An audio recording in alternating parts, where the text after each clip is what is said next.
4, 3, 2, 1. Then a log. Anyone at home can do their own experiments to see that the Earth, in fact, is a flat disk with a glass dome. Think about it. Just grab a rubber ball and place it under a faucet. Notice how the water doesn't stick to the ball. I wonder why. Look at your shoe when you're standing outside. Is it curved? I don't think so. Go take a flight somewhere. Last time I checked, you aren't flying sideways like this. How would that even work, folks? If I jump up, I'm going to land right where I started from, because we ain't spinning. Don't give me that look. You know what I'm saying is true. And you know what? Why stop at flat Earth?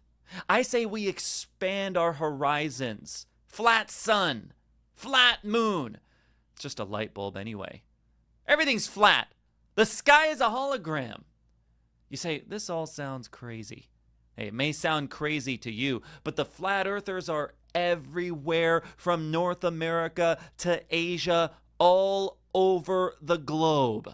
And if you think they're stupid, wicked, or both, and that their brains have been fried with the most nonsensical cosmology you've ever heard in your entire life, that they seem to be under some kind of delusion that takes reality denial to a whole new level, and when you hear them speak, you cannot help but point and laugh, it sounds to me like you've got a case of the Baptist bias.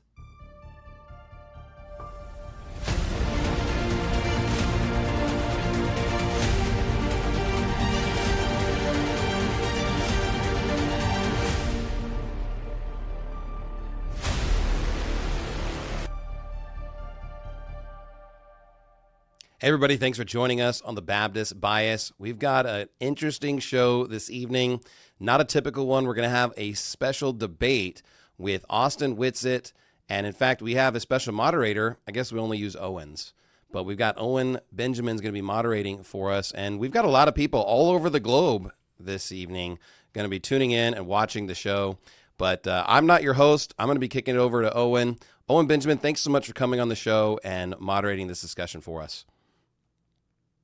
Having me, man. This is very exciting. I wasn't aware of Pastor Shelley. I just looked him up, though. Looks kind of based. Looks pretty cool. I know Whitsitt gets it. He's a solid dude. And this is a fun debate. And I know tending to be really condescending and ad hominem and all that, but I just set up some parameters in the beginning so that it's very constructive. All right, first, I want both sides to agree that the other side's opinion does not make them evil or stupid or crazy or dangerous. Can we all verbally agree that? Agreed.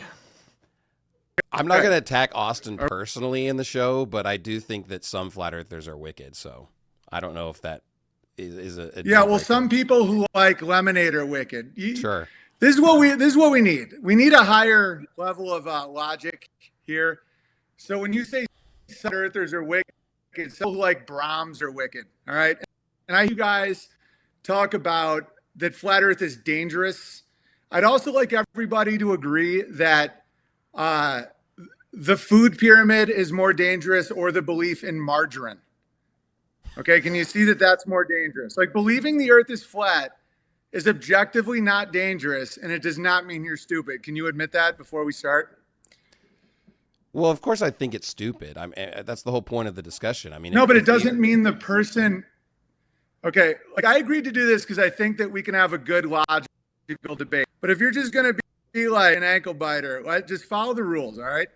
Do you think that someone is stupid if they believe that there is a person, or a dangerous person, or a crazy person?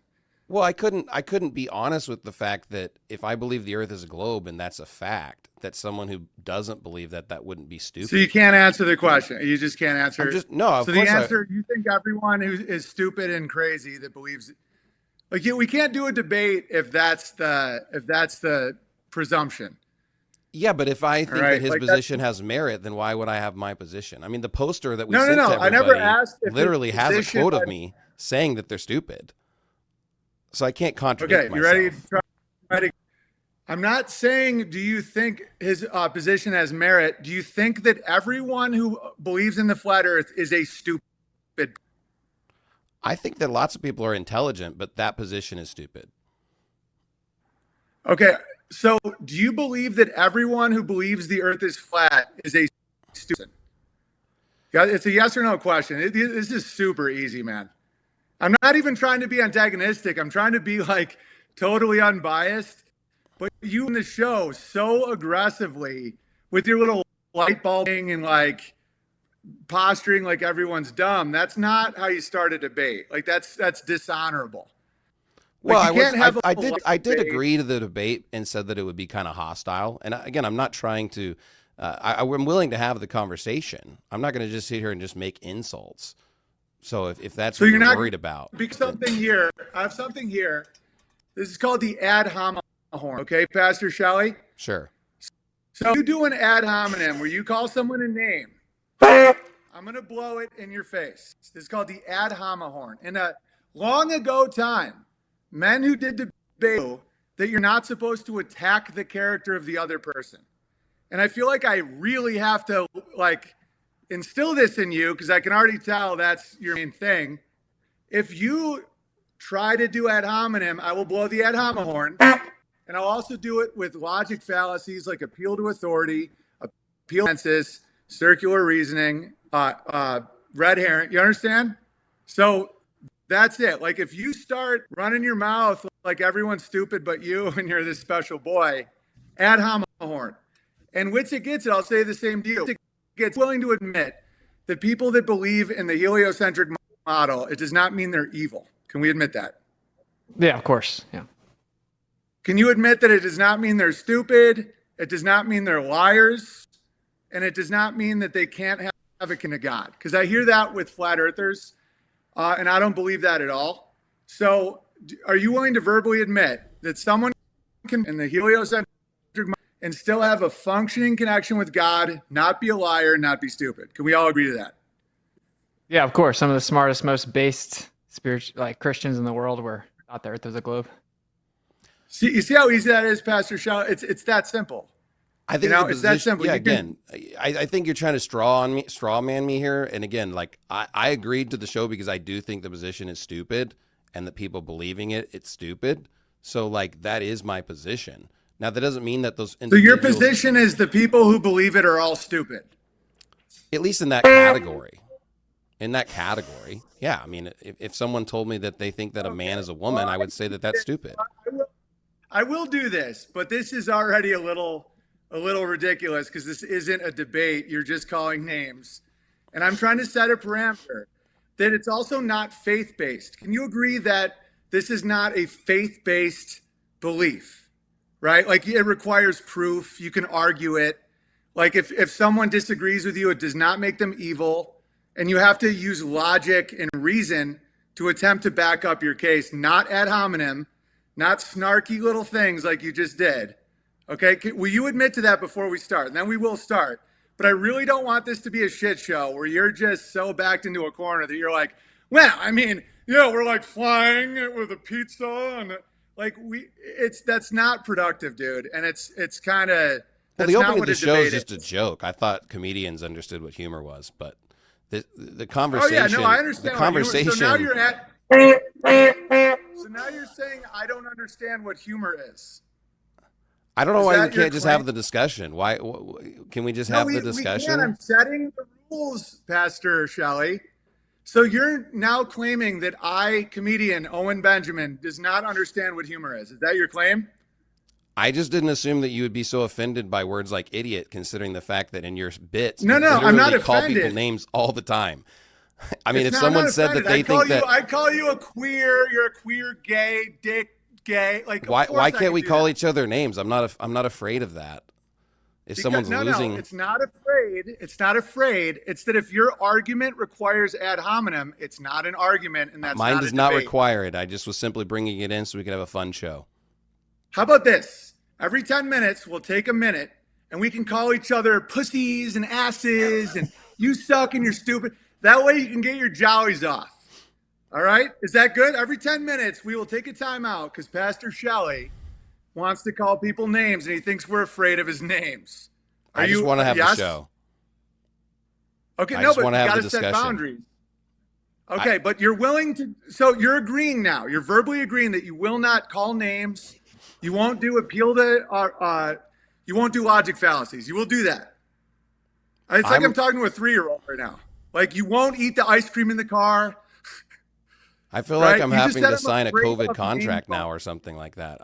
Or the, No, the it's an community honor. guidelines for YouTube or something. I thought this was a free speech platform. Okay, one more time, Pastor Shelley.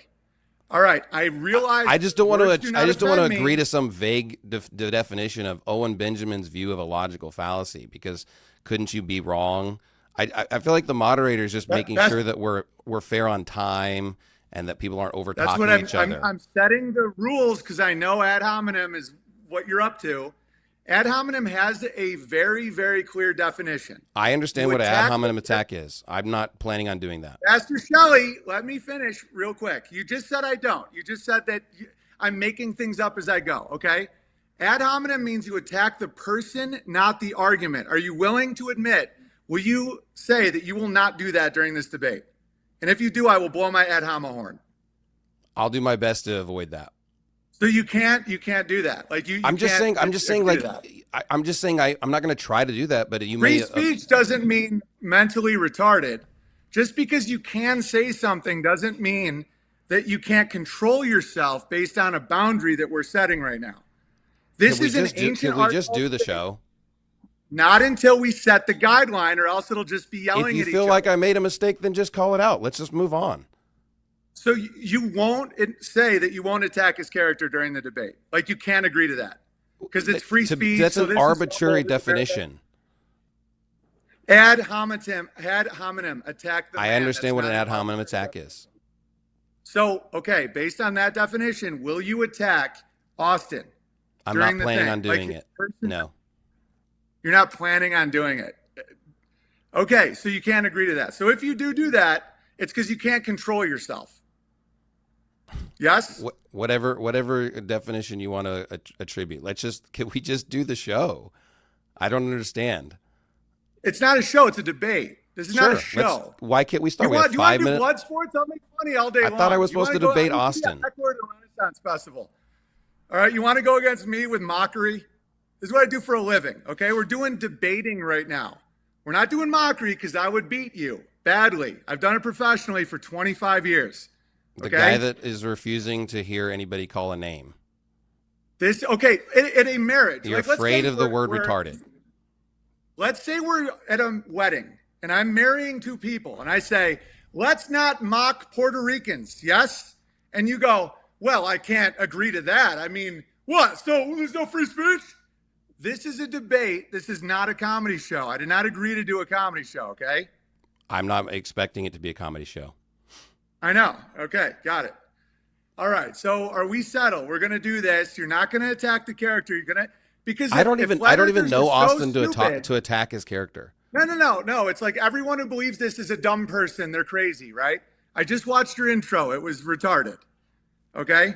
So if that's your argument, that isn't an argument. That's I didn't literally argue. That was stupid. just You're like it was a just stupid. a funny intro to the show. That's not me. No one laughed. Okay. Like no one in the world laughed. Like I know comedy, all right? I'm sure Your people entire over the globe audience thought it was sat there. stupid. It was stupid. Everyone thought it was stupid. So you can Everyone you can ad hominem attack me all day long, but I can't do that. I just want to make sure I understand. Yeah, definitely. I will not ad hominem you if you agree to not ad hominem everybody else. Let's go. Because if not, I'm going to mock your mother. Go for it. Okay, well, just remember that. And when your mom gets upset, just let her know that you couldn't Well, she's control dead, yourself. so good luck upsetting her. That's even easier to mock. Dead people can't say anything back, Pastor Shelley. Dead people Can you are the just easiest moderate people to the mock in debate, world. please? I just want you to know that if I mock your dead mom, what are you afraid? You afraid of free speech? No. If I mock I'm your not. dead I wanna have mother, the show. she won't be right. No, I'm doing it right now. Are you afraid Your that I'm going to dead destroy mom will Austin not- or something? Like, what's the No, point? your Why can't we dead just have mom the will show? not Can we be- please just have the show? Yeah, we can have the show as long as you agree to not do ad hominem. If you won't have I'm the not show, we'll messing just kick around. you off because there's no point in even having this conversation. Can we just have the show? So now you want to kick me off? If you No, I want to have the that's show. fine. I want you to just moderate the discussion. Let's start with our 5-minute opening minute discussion. Imagine if I say, let's play basketball. No one uses a knife, okay? And you're like, well, I can't guarantee I won't use a knife. Let's just play basketball. You're like, you have to agree no ad hominem or else we're not doing this. Because that's all you're going to do is you're going to be In like. the basketball game, they all agree not to foul people, but if they do, they get it called by the ref. That's your job. Just do the show. Okay, so if you ad hominem, I'll just call you out for it and call Go you gay for and it. stupid. Let's do the show. Okay, cool. Let's do this. All right. So we're going to start off with 5 minutes each. Each person has 5 minutes to go, and then the other person gets to respond to the 5 minutes. When you're at 4 minutes, I will ring a bell. That bell lets you know you have 1 more minute, okay? If there are logic fallacies, you will get the ad hominem horn, okay? And then after that, we can do a little bit of back and forth, and at the end, we'll have closing arguments. Sound good, boys? Yeah. Yeah? Let's go for it. Pastor Shelley, does that sound good? Let's do it. Okay. Since it's home court, Pastor Shelley, I'll ask you, would you like to go first or would you like to pass the baton to Whitsitt Gets Let him go for it. That's very nice of you, and I do appreciate that. And I think we're already making up a little bit. All right, so we're going to start the clock. We are. We're going to end up friends after this. We will. You'll see. I'm going to start the clock at 5 minutes. And so Whitsitt is arguing in the affirmative that the earth is a flat, not moving plane. Pastor Shelley is arguing against that it is a spinning ball in a vacuum. All right, so that's the parameters. All right, let's kick this thing off. Let me get my little clock. Reset and go. All right. Yeah, so thanks for having me on. Thanks for modding, Owen. So the position is pretty simple.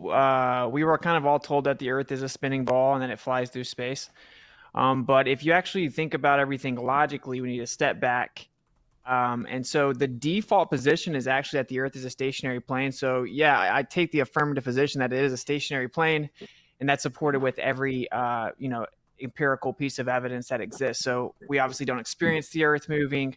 In fact, we have highly precise interferometry measurements that have shown that the Earth's not moving.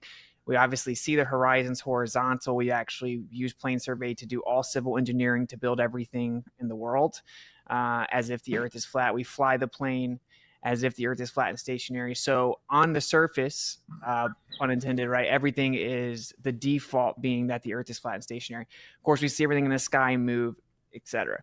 So there's a claim that the opposite of that is true. So actually, in terms of logic, right, that has a pretty substantial burden of proof. We've already substantiated it just with the default empirical position, but that's kind of the meta here. And one thing that happens a lot is people typically they say, well, if the Earth is flat, then how does this work? Like, oh, well, what is the moon then? And I've never been to the moon, by the way. No one has, and I don't know what it is. I don't need to know what it is to falsify this claim that the Earth is a globe, right? So falsification is independent of replacement. That's important. And hopefully we can keep that in mind going through the conversation, because if the tactic is just to say, if I can get a gotcha on the flat earther of how the whole universe works, then somehow the Earth becomes a ball again, that's an illogical way to go about it. And then I'll go through some of the evidences that we have that directly refute it. You go back into time, you get to 1887, Michelson-Morley, they did an interferometry test, and it showed that the Earth is not moving. So much so that the graveler named Einstein had to come in and change all physics and say that time slows down and the measuring rod contracted to deceive us into thinking that the Earth is stationary. And that's the modern claim of physics today. To claim the Earth is moving through space, you actually have to say time slows down to trick you into thinking so. And that's a positive claim that literally can't be verified at all. That test has been replicated hundreds of times, even in modern history. So the interferometry measurements show that the Earth's not moving. It's the most precise way to measure motion in the world. And actually, when we do detect the rotational motion with, say, ring laser gyros, it changes with altitude, which is impossible on a sphere. The actual measurement would have to stay the same at latitude, regardless of altitude. So that's a direct falsification of the claim that the Earth is moving, which is actually, again, the positive claim that needs to be substantiated anyway. As to the flat part of it, like I said, we already utilize the Earth as if it's flat. We make plane survey measurements. We literally measure the Earth to be flat. That's how we do civil engineering to build runways, railways, bridges. Our entire life is literally built upon the understanding the Earth's flat and the flat Earth measurements called plane survey measurements. What then happens is people take those flat Earth measurements, stitch them together, and claim the Earth's a globe with a presupposed R value. And so that's going to get into how we know for sure that this globe model that was brought to us by Jesuits is incorrect. We actually falsified the radius. So if the radius value is wrong, the entire model is wrong, because the globe model's day and night cycle uses that, gravity uses that, distances on the Earth use that. Everything about the model boils down to the radius value of the sphere that is proposed. The way that we have falsified that, and there are many ways, we've shown that the horizon is in fact not physical, it's apparent. And we've seen the horizon over 10 times further than it needs to be, requiring the radius value to be 250,000 miles away. Basically just saying the R word, saying refraction doesn't make it true. You have to substantiate that. We also have line of sight radio wave transmissions that go far beyond the limit of the curvature of the Earth, and microwave transmissions up to 10,000 miles, and it should get blocked at, say, a couple hundred miles. And so that's a physical test that shows that the Earth is a plane. And there are many more, right? So really, just to reiterate it, because I think I'm coming up on the 5 minutes, the simple part is that 30 seconds. a simple part is that we have our burden of proof substantiated as the default, that the Earth's a stationary plane, that the stuff in the sky moves. And then the claim that the Earth is actually the opposite of that requires the burden of proof. And we went a step further and even tested that claim and falsified the rate R value and claim of motion. Therefore, it can't be anything other than a stationary plane. Okay, that was almost exactly 5 minutes. Excellent open remarks. Focusing mainly on the burden of proof being on that who makes the claim. And since, your eyes, ears, whatnot, it appears that the Earth is not moving, the person who claims it is moving has to make the claim. And then he backed that up with many things. Now it's Pastor Shelley's turn for a 5-minute opening. And I will give you the bell at 4 minutes and 30 seconds. Go ahead. Well, I did have a opening statement prepared. I'm not going to be able to read that because apparently ad hominem is not allowed. So I will appeal to the parts of what I was going to say that don't necessarily bring up Bible verses or what this conversation's about. But specifically, proving the Earth is a sphere takes about 30 seconds. There's plenty of YouTube videos online that prove that. You can watch them. There's 1-minute videos, 2-minute videos, 10-minute videos. There's plenty of things that appeal to all the evidences and all the proofs. Number one, the stars are flipped from the northern and southern hemisphere, which makes it abundantly clear that we're on a sphere. And yeah, people are walking upside down to us. And additionally, we see the sun rise in the east, set in the west.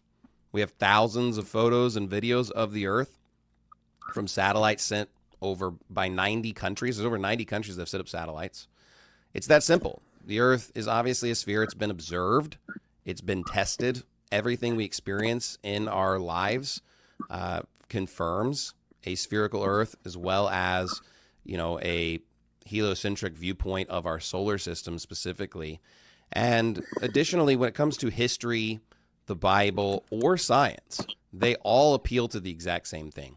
In Isaiah 40, verse 22, the Bible says it is he that sitteth upon the circle of the earth.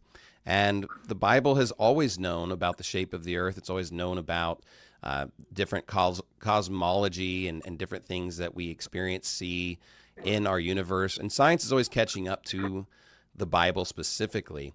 For a long time, I honestly didn't believe that flat earthers even existed. So, it definitely is something that, for me, I was not aware of. I kind of thought it was fake. And yet I have run into some people that, do a claim, like in my personal life that I know that are flat earthers. And there's been some people that have changed their mind. So I do think that it is possible for someone to change their mind on this particular issue. When it comes to their specific evidences, it seems like they have about 6 basic categories that I typically find their arguments. It seems like, number one, they typically appeal to experiments where they see things further away than expected. These are typically over large bodies of water, and they don't really consider refraction or elevation changes. Another thing that they do is they appeal to simple observations like it looks fat and it feels flat. However, you can't always feel movement in a car or an airplane. Additionally, they appeal to the Bible, but the Bible is not compatible with their model whatsoever. Number 4, they usually appeal to the fact that government lies about things like 9/11, vaccines, JFK. And sure, the government does lie a lot, but that doesn't prove that they're lying about the shape of the earth. The 5th one that they usually bring up is discarded or debunked alternative scientific theories, such as geocentrism, the ether. We even heard earlier the appeal to the Michelson-Morley experiment. However, that was based on the fact that the earth is moving, and it did not prove that the earth doesn't move. It proved that simply they can't detect any ether. And so the ether was discarded shortly after. It was decided that the speed of light is a constant. And so if the speed of light is a constant, it really disrupts a lot of those older scientific theories. And the ether was basically discarded as being unuseful in predicting anything. The 6th thing that typically flat earthers will do is they will appeal to the fact that there's bad science. And of course there is. When it comes to the Big Bang Theory, when it comes to evolution, these things are complete junk. They're not true. They're made up. And so they kind of appeal to that as a gateway into the idea that there's other lies, other bad science, and they suggest that somehow the heliocentric view or the spherical earth is somehow bad science again. But when it comes to, this specific situation, I think it's really clear that this is just a distraction from what's really important. And I think that Owen kind of brought this up earlier, and the idea that this isn't the biggest issue necessarily. I think it's a distraction from the gospel of Jesus Christ. I think that that's our sole purpose on this earth, is to get saved and to give people the gospel so that they could be saved. And it seems like every time I run into a flat earther, they only want to talk about that. Like they're just so ardent and just so vitriolic for that particular viewpoint. It just seems like their whole worldview. And so, I do think that it's certainly a distraction. I have a lot of other strong opinions about that, but I'll keep them to myself for now. So we're good to go. Okay, so that concluded Pastor Shelley's opening statement, and his argument rested on 2-minute, 5-minute, and 10-minute YouTube videos existing. 90 countries have said so. The government sometimes doesn't lie, and that flat earthers rely too much on experiments, how things look and feel. He knows some people who have changed his mind, and the speed of light is a constant. One question I would ask, because a lot of what his argument rested on was the church. Was the church always heliocentric, globe-based, even before Galileo? So was it always this? Because you said science catches up to the globe. I'm just curious, was the church always a globe model? Just to be clear, I said the Bible. So just because people may have bad interpretations or not understand the Bible, okay, good. doesn't mean that the Bible is wrong. Additionally, I think it's impossible to always know what happened throughout history. But yes, historically, Christianity, there's been plenty of Christians that have believed in a spherical earth, but there have been people that have denied that. So I think it's a mixed bag. I would not say it's all one or the other. Well, Galileo was arrested for thinking the earth moved in the 17th century. So that's not exactly a mixed bag. But anyway, so now we're going to kick it over to Witsit Gets It for a 3-minute rebuttal to Pastor Shelley's opening statements. Go ahead, 3 minutes. Okay, yeah. So on the scriptural thing, I mean, you obviously brought up Isaiah 40:22, and that circle, a specifically different word in Hebrew than he uses just before that, which is a different word for ball. So he specifically doesn't call it ball. And I actually have seen a video of you, and I didn't look too much into it, but you said, I hear a bunch of people say Hebrew cosmology, and you said, yeah, well, the Jews are wrong about everything. Well, the Messiah was a Jew, I guess, right? And I think he would have probably said, hey, you guys got the first part of the book wrong. So it's a wild argument to me. It obviously says it's immovable and fixed. It's you have to claim that the scriptures creation description is not literal, but I can prove that the scripture is literally correct outside of it, right? And so I find that part very interesting. Truth doesn't fear investigation, and that's what makes it so fascinating. And so we just can cover quickly the stuff you got wrong. You said that they discovered that the speed of light was constant. No, that's not correct. He assumed that it was because it had to be, along with time dilation and length contraction. In fact, it's been proven not to be. There's anisotropic signal propagation accounted for even in GPS. You brought up satellites, so I guess we can get into it, but satellites in no way prove the Earth's a globe. They actually use ellipses over a plane with a change in velocity relative to the center of the coordinate system and real inertial forces of a rotating universe, which are geocentric physics in their equations. It actually is evidence for geocentrism if satellites are up above us. You said that Michelson-Morley just failed to detect the ether. That's just patently incorrect. It was the relative motion of the Earth in the ether. What they were trying to detect was literally the motion of the Earth at 30 kilometers per second through an ether. They didn't. They threw the ether out. They then said that time slowed down, that the measuring apparatus contracted to deceive them into thinking that the Earth was stationary. You say we just say that we see too far. Well, yeah, there's physical limits to living on a sphere, and it doesn't comport to what we see. And we've seen hundreds of miles where there should be literally 3, 4, 5 vertical miles blocking what we see. And so you're going to have to verify the claim that it's all an illusion. So I'll just reiterate the point again. You have the burden of proof to substantiate these claims. You basically just use a baseless assertion fallacy over and over, and then you kind of appeal to consensus, and then you use a bunch of stereotype fallacies and poisoning the well fallacies, and then reification fallacies and affirming the consequent fallacies. And none of that is obviously going to cut it logically. So we'll have to get more into actual evidence. Okay, and also, I'm not trying to come across as biased. I really am just listing someone's arguments. Swear to God, I wasn't trying to be like that. So I'm going to try and be less biased. No, I literally made a list of your arguments and I read them back. All right, anyway, so that was Wits It Gets It responding to yours. And now I'm going to give you, Mr. Pastor Anderson, 3 minutes to respond to his. And I will say this, thank you for the lack of ad hominems. It means a lot to me. It really, truly does. And I do appreciate it, and it shows a lot of honor, okay? And just for the record, I don't know what the Earth is, so I'm not this guy. I'm not, like, biased in that sense. I'm just a stickler when it comes to logic fallacies. Okay, Pastor Shelley, you have 3 minutes. Go. No problem. You accidentally called me Pastor Anderson, but you clarified again secondly. Austin did not address the fact that the stars are flipped from the southern and northern hemisphere, which was my first argument. Additionally, he didn't address the fact that the sun is rising in the east and setting in the west, which is my second argument. Third argument was all the videos and photos that I brought up. He did not address my third argument. He likes to appeal to theoretical physics and act like he's smart and like he knows what he's talking about on those issues, but he's wrong. And specifically when it comes to the Michelson-Morley experiment, he's wrong again. They already know the fact that the Earth is moving around the sun. What it disproved was the ether. But I don't really care about getting into theoretical physics because we have so many simple proofs that he wants to ignore and not talk about that clearly prove the shape of the Earth and a heliocentric model. I would love to discuss Isaiah 40, verse 22. He brought up the Hebrew underlying word, which is hug. I'm sure he doesn't speak Hebrew. And specifically, if we look at this word in all translations, it appeals to the exact same thing. If we look up at the word circle in the dictionary, it will tell you that it's a sphere and it's the Earth and it's an orb.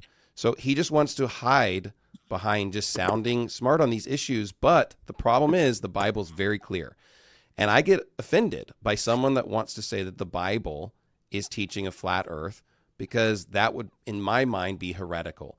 And it's very clear that the Bible is compatible with a spherical shape of the Earth, with a heliocentric model. I'm not sure if I understood if he said satellites don't exist, or maybe they don't exist in the way that we describe them. So I'm not sure exactly what his argument was on that particular issue. But again, theoretical physics did not exist at the 1600s or the 1300s, or if we want to go all the way back before the time of Christ, when tons of people had already proven the Earth was a sphere. When we talked about Eratosthenes had discovered the circumference of the Earth before the time of Christ. And we have maps, we have globes, we have all kinds of images from the Bible of people showing that the Earth is a sphere, believing it's a sphere. I don't need modern scientific theories. Okay, great job. And we will kick it back to Whitsitt in 1 second for him to address, and I wrote these down. Stars being flipped in the southern hemisphere, the sun rising in the east and the west, Eratosthenes, and the HQ, the Hoog question. And I will add this, though, as the moderator, I get to look things up. And Pastor Shelley just said that circle means a globe, and I just looked it up. Circle, the definition, a closed plane curve consisting of all points at a given distance from a point within it called the center. Not only is that not correct factually, it's actually the opposite. Can I clarify that point? No, it's a two-dimensional closed. That's a circle. Can I clarify what I meant? I just read you said the dictionary in the 1828 Webster's dictionary, which would be closer to the 1611 King James Bible when it was translated. If you look at the second definition of the word circle, it literally says orb and sphere and earth. No problem. No, it doesn't. It says circle, circuit, compass. That's what the word means in Hebrew. You just and we do get to fact check you. This is not me being biased. I have the image. If you want me to pull it up on the screen, I can pull it up. I'm looking at the concordance right now, right? It says circle, circuit, compass. Those are the three words that it's translated as in the King James Bible. The first definition of 1828. In geometry, a plane figure comprehended by a single curved line called its circumference, every part of which is equally distant from a point called the center. Of course, all lines drawn from the center to the circumference or periphery are equal to each other. That is the first. What's the second definition? In popular use, so not the definition. I'm just going to let when just it read says in popular use. No, but I'm establishing this. You said the definition is a globe or a ball, but the definition is actually a flat plane. In popular use, which basically means slang, like grabbler. If you read the first definition, it says in geometry. So yeah, it's saying clarifying in a 2D drawing of geometry. It's okay. Fair enough. The line that comprehends the figure, the plane or surface comprehended, and the whole body or solid matter of a round substance are demonstrated in a circle, a ring, an orb, the earth. Okay. So it says ring, circle. I mean, you invoked it geometrically, saying it was describing a sphere. That's a geometric argument. Yeah, ring is not, but it's fine. So if we read orb is provided in the definition, and if you just type in this is orb, really a weird reach to me, bro. This is a weird reach. How is that a weird reach? Though. I will give you that. I'll give you that. The word orb is in there. I did not know that, and that is a valid point. And if you just type in orb into we can put it on the screen, but if you type in orb in the Merriam-Webster 1828 dictionary and read what it says about what an orb is, there is very in plain sight saying that it's a sphere. Yeah, can there something be can something be a circle and not a sphere? In a two-dimensional world, of course, a circle is not a sphere. Do we have quarters in the real three-dimensional world? But that's not a sphere, and it's not. It's a circle. Not a circle. It's not a circle. It's a disc. So there's a difference. Okay. It's so circular. It's round. Real quick, I have to keep this focused. So I'm kicking it back over to Austin. He's now only going to have 2 minutes. I keep taking some time off, and you have to address specifically these points. Hoog in Hebrew, which means circle, and according to the 1828 dictionary, which is the closest to the 1611 King James Bible, the second definition in popular use has orb in there. That is the point he's making. Okay. So just understand that doesn't make you stupid that you don't know all those points. All right. But anyway, that's the point. Stars in the southern hemisphere have a different path. That's something to be addressed. Different constellations. I've heard that a lot. I've heard some interesting and thought-provoking arguments against the flat Earth, saying that in the southern hemisphere, the constellations go the other way. Let's just focus on one argument, because 2 minutes is not realistic for him to address all that. Bro, I'm elaborating your argument. I literally am giving you a good argument because I've thought about this. The stars in the southern hemisphere are moving in a way that may contradict the current flat Earth model. Okay. Also, the sun rising in the east, setting in the west, And of course, the pre-Jesus philosopher Eratosthenes, who apparently calculated the size of the earth on the orb. Okay, so those are the points that need to be addressed. And you have 2 minutes. Yeah, so the southern star trails, for one, obviously the direction is not a problem at all. It's just merely perspective. If you look south, they'll look like they're going the other way. If they're all just rotating one way, every star in the sky goes east to west, right? So clockwise, counterclockwise, they're relative perceptive directions. I guess the stronger argument you should be making is that it supposedly goes around a central point rotating. And how would it rotate around that point? Well, actually, we have observations of people in the south where it doesn't match where it should be, the actual cardinal direction it should be on the globe. And then, of course, we're not even against all the magnetic declination corrections when you see the star trails and how it's like, oh, well, that's not really south because I have to correct 78 degrees according to my globe declination map. So long story short, where you think that you're seeing it perfectly, it's kind of an assumption. It isn't actually what always happens. And it's been replicated even with the dome. It'll just reflect out the central part and it'll look like it's rotating the other way around. I do agree that the star trails, if you never have heard any of this, you can just say that it doesn't make sense, but you have to look into it, see some visualizations. There are demonstrations that show it. This is exactly what I predicted would happen, though. No one ever addresses the falsification of the R value, and they say, look at the sky, explain the world. So we have sunsets east and west on here, you said. I don't know why is that a problem for the Earth. It's all been perfectly replicated. We can predict every single celestial phenomena. Actually, Shane modeled it all out for you guys because you love models. And then, of course, to try to make it in the 2 minutes, we have very simply, like I said, and this wasn't addressed, there's two different words. One is used for ball or sphere, and one is used for circle. Isaiah specifically uses different terms, right? And one of which he uses for the earth is a circle. I don't care what American Englandized dictionary said 200 years later. That doesn't change it. All right, we're about to send it back over. And I want to do a follow-up, just like I did with him with the church. Because there's questions I have with the flat earth model. Austin, how do you explain that in the southern hemisphere, the days are longer in the summer, shorter in the winter? And they have allegedly, I've never been there, but allegedly there's 24 hours of daylight when you get close to the South Pole. And when you get really south and Chile, would that mean the sun would have to go faster on there? That to me is pointing towards a heliocentric. And how would you clarify that? How would you clarify the very long days in the southern hemisphere in the winter and the very short days in the in our summer?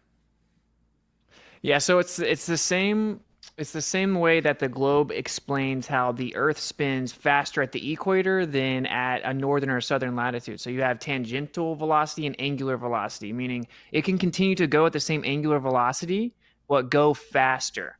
So in the south, they would have to be speeding up in tangential speed, tangential velocity, but it could just maintain the same angular speed. It would give you a longer day because the sun is going to be over a portion of it longer. And then this ties in, the end of that answer also ties into the next question you asked, which is say the 24-hour sun.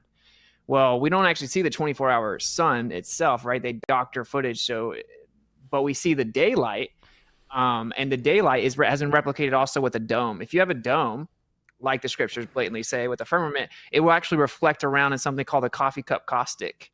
And it reflects around the entire brim of a dome. So the 24-hour sunlight is not a problem for the plain Earth. The 24-hour sun would be. And of course, they passed around this footage of supposedly a 24-hour sun for 2 years, and we found out that they faked it. They came out and admitted that it was faked. So, that kind of answers both of those questions if there's a container. Yeah, because 24-hour sun, I don't think it is possible on a flat. It would have to be a glow. You know what I mean? If it's going all the way around, if you saw the sun all day long, it would have to be a ball. But you're making the claim that they faked that footage, and I've never been there. But you see, Pastor Shelley, I'm going both sides here. Can I all right, comment I'm on going to that? swing it. Yeah, I'm about to swing it back over to you.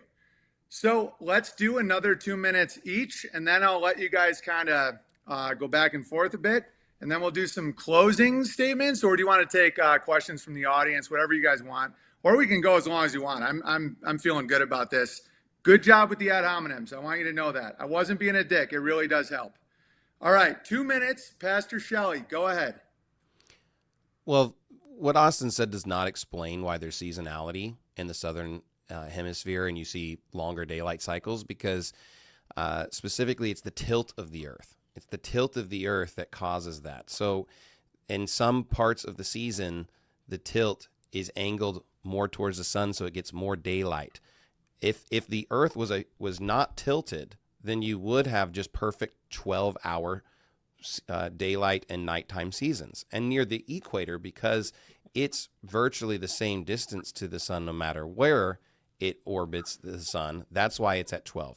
But when you go in Dallas, sometimes it's 14 hours during the summer, sometimes it's 11 hours for the winter cycle. That's due to the tilt of the Earth and it being slightly further away from the sun. It's not about the tangential velocity that he brought up.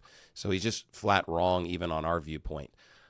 Specifically when it comes to Isaiah 40:22, I just wanted to comment because if you read the Douay Rheims, which was translated in 1500s, in the 1500s, they translated Isaiah 40 verse 22 as the globe of the earth. The 1602 Purificada, the Spanish Bible, said El Globo de la Tierra, which means the exact same thing, globe of the earth. If we look at the King James where it says circle of the earth, we all understand that we don't live in a two-dimensional world. And so that's why it's relevant what that would mean in a three-dimensional world. And I brought up... Oh, you get more time. It's 30 seconds. Go ahead. Okay, sorry. At three-dimensional it's world, a warning bell. It's important that the sphere would be the definition so that we can understand what we're talking about here. I did want to also comment when he brought up the idea of explaining Michelson Morley or any of these other things, he's really just not addressing the issue. When he talked about the stars in the northern and the southern hemisphere, he did not give a response that made any sense. It's very clear that if you're looking at it from two different perspectives, it would be upside down. Okay, it's been 2 minutes. So I'm going to follow up a little bit because you're claiming he's not giving any argument. But, what's your evidence for the tilt of the earth? You just stated that as fact and said he was wrong. So what is your evidence that the tilt of the earth is why the days change, the seasons? Because obviously I learned that in school. We all know about the tilt of the earth. How do you state that as a fact, and what is your evidence? So there's multiple evidences. Number one, half of the year, the North Pole is... That's observation. I'm not trying to be rude to cut you off, but evidence isn't an observation. So when you say there's a longer day in the northern hemisphere, that isn't evidence that the earth is tilted. That's an observation. And then you make a hypothesis. And then you're supposed to do a test, an experiment. And then you're supposed to get a theory, test the theory. That's actually the scientific method. When you say the stars look different, it's a globe. That's actually the first step of the scientific method is observation. Then you make a hypothesis, then you prove the hypothesis. So what is the evidence that the earth is tilted? Well, the way people did calculate this was based on observations of daylight being different. So if I can calculate the difference of how much daylight there is, then I could calculate the tilt of the earth and seasonality and the fact that we have summer and winter and the fact that we have full daylight cycles on the northern and southern pole. So based on and those I'm not being observations, biased. you can That's calculate not science. You saying my dog is slow, therefore he ate a shoe. It's like if you make an observation that there's different days and seasons and all that, and then you say therefore it's a globe, you have to prove how You're asking you know specifically it's about the tilt of the earth. Right, and you don't even know how they came up with the tilt of the earth, though. Do you know how they came up with the tilt of the earth? What is the experiment that shows that we are on a ball that's tilted? Not an observation with a hypothesis. What is the evidence? What shows that we are on a globe that's tilted? What is the evidence? Because you stated it as a fact. So if I go in a spaceship and I observe that the earth is tilted, that is not evidence. Your model says you wouldn't be able to see that the earth was tilted in space. See, this is what I'm saying. That you don't know how it happened, but the way it is the sun moves on an ecliptic. We have an analemma. And they saw that the sun moves through the sky at an angle, and they said, okay, well, if we assume we're on the earth as a sphere moving, that must mean the earth is tilted, causing the illusion that the earth or the sun is on that circuit. So I want to make it clear that when Austin brings up every observation, he's not allowed to make that argument. So any observation he's ever made seeing the distance of anything or anything he's ever seen cannot be brought as an argument because somehow that's not evidence. Like, I don't, you're not even making sense. No, you can do an experiment yourself, like snipers. You can do those experiments and with the scientific method and do all that. A hypothesis is not evidence, like just a theory. Einstein was famous for that. Me observing the experiment. sun for 24 hours in the North Pole is not a hypothesis. That matches the flat Earth prediction. literally- Why wouldn't that work on a flat Earth? Because it's also observed on the South Pole. The South Okay, Pole, so you can so literally you just see. Well, that was what I immediately brought shifted up. over That to a was what I totally brought different up. claim. It's the same. If you have half of the year where you can have total sunlight in the North Pole, and then the other half of the year you have total sunlight in the South Pole, that's proof of two different things: the sphere and the tilt of the Earth.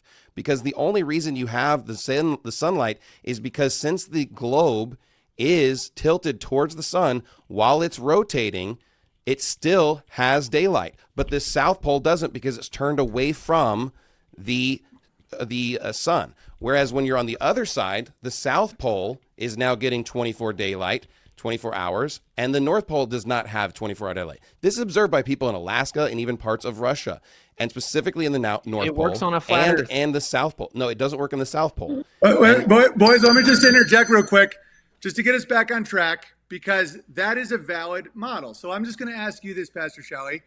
Let's say that is true. Like what you just described, I understand. That makes sense. That is a possible model. I want to hear what your opinion is. Do you think it is possible that there is another possibility that explains the phenomenon you described, or does it have to be the tilted globe? Is that the only possible answer to that phenomenon you witness, or could it be another one? Are you capable of saying that it could be something else, or does it have to be what you just described? Well, based on those, if we're just isolating just those simple observations, of course that doesn't give us the full model. Absolutely not. I think it's a combination of multiple evidences all pieced together that all tell the exact same story. Cool, great. So you can admit that like observing something doesn't solidify your model, even if your model does work. Well, again, if I see a literal picture of the sphere, if I go out into space and see this picture of the sphere, that single proof would be enough. But you've never been in space, though. So you can't claim a spatial observation because you've never been in space. That's true. I've never been inside the White House, but we run into a wall here. We run into a wall because I've never been to Antarctica. I don't know what they're there. I can't prove a model, but we all have to admit that we either have to trust NASA's word, which is, some people have a right to not trust NASA, or we have to go to space ourselves, or we can admit we don't know. That is valid, and that doesn't make someone stupid.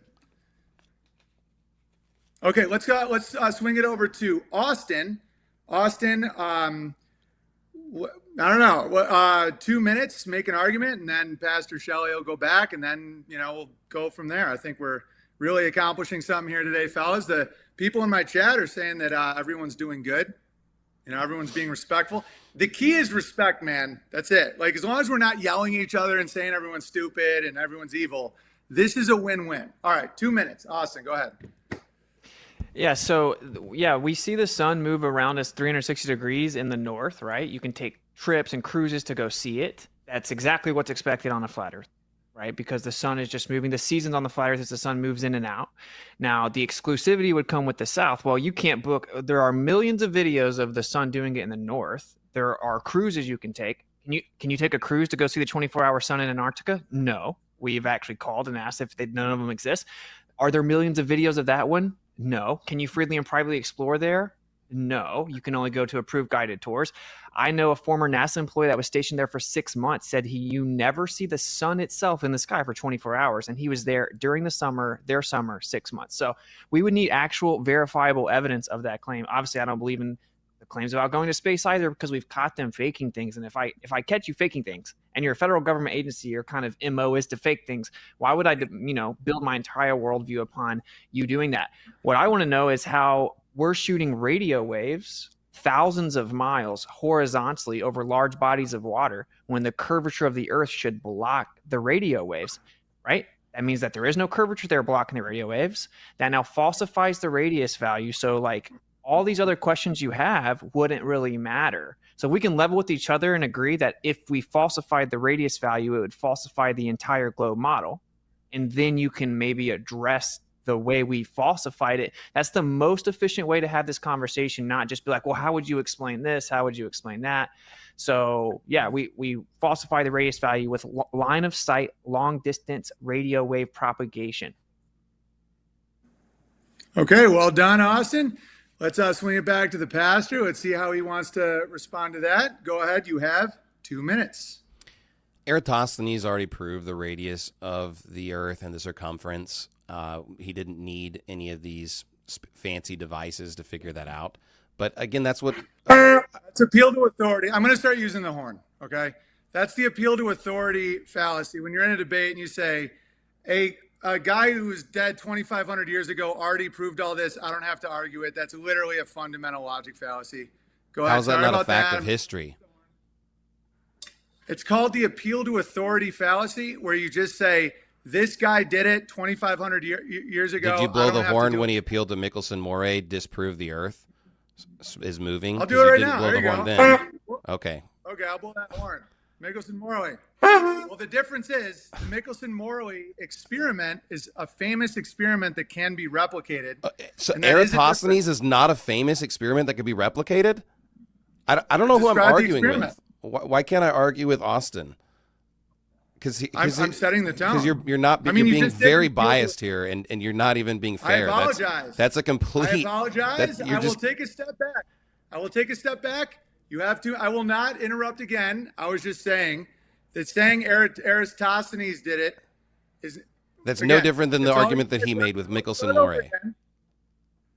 I Okay. didn't blow the horn when you said believing in a flat Earth is heresy. Okay, I've been very generous with the horn. That's not Okay? an ad hominem. It's my It's view. heresy. It's heresy. So you're in a debate with someone that you believe is a heretic and stupid and crazy. And I did not blow that damn horn. That I was want the you to know poster I'm that I very- sent to both of you before the show. I mean, I didn't hide that. I've preached that. I can't go back and unpreach the things that I preached. I can't unhonk my horn. So what the best we can do is I'll give you 2 minutes and I'll take a step back. Go ahead. Can I just 2 ask minutes. Austin, what was the first point that you brought up? I just want to remind myself. You just diverted away from the radio waves. So the radio waves Sure. falsify the radius value, and we want to talk about everything except for the radius value for some reason, but that's what always happens. Again, I don't know that it matters if we focus solely on the radius when we have plenty of other proofs, specifically of the spherical Earth, or when it comes to the orbit, such as seasons. And again, there's so many different things that I would love to even just show on the screen. I don't know if we're allowed to do that now or whatever, but when it comes to observing things in Antarctica, it was brought up multiple times that you can't go there, you can't see it. There are people that have circled Antarctica.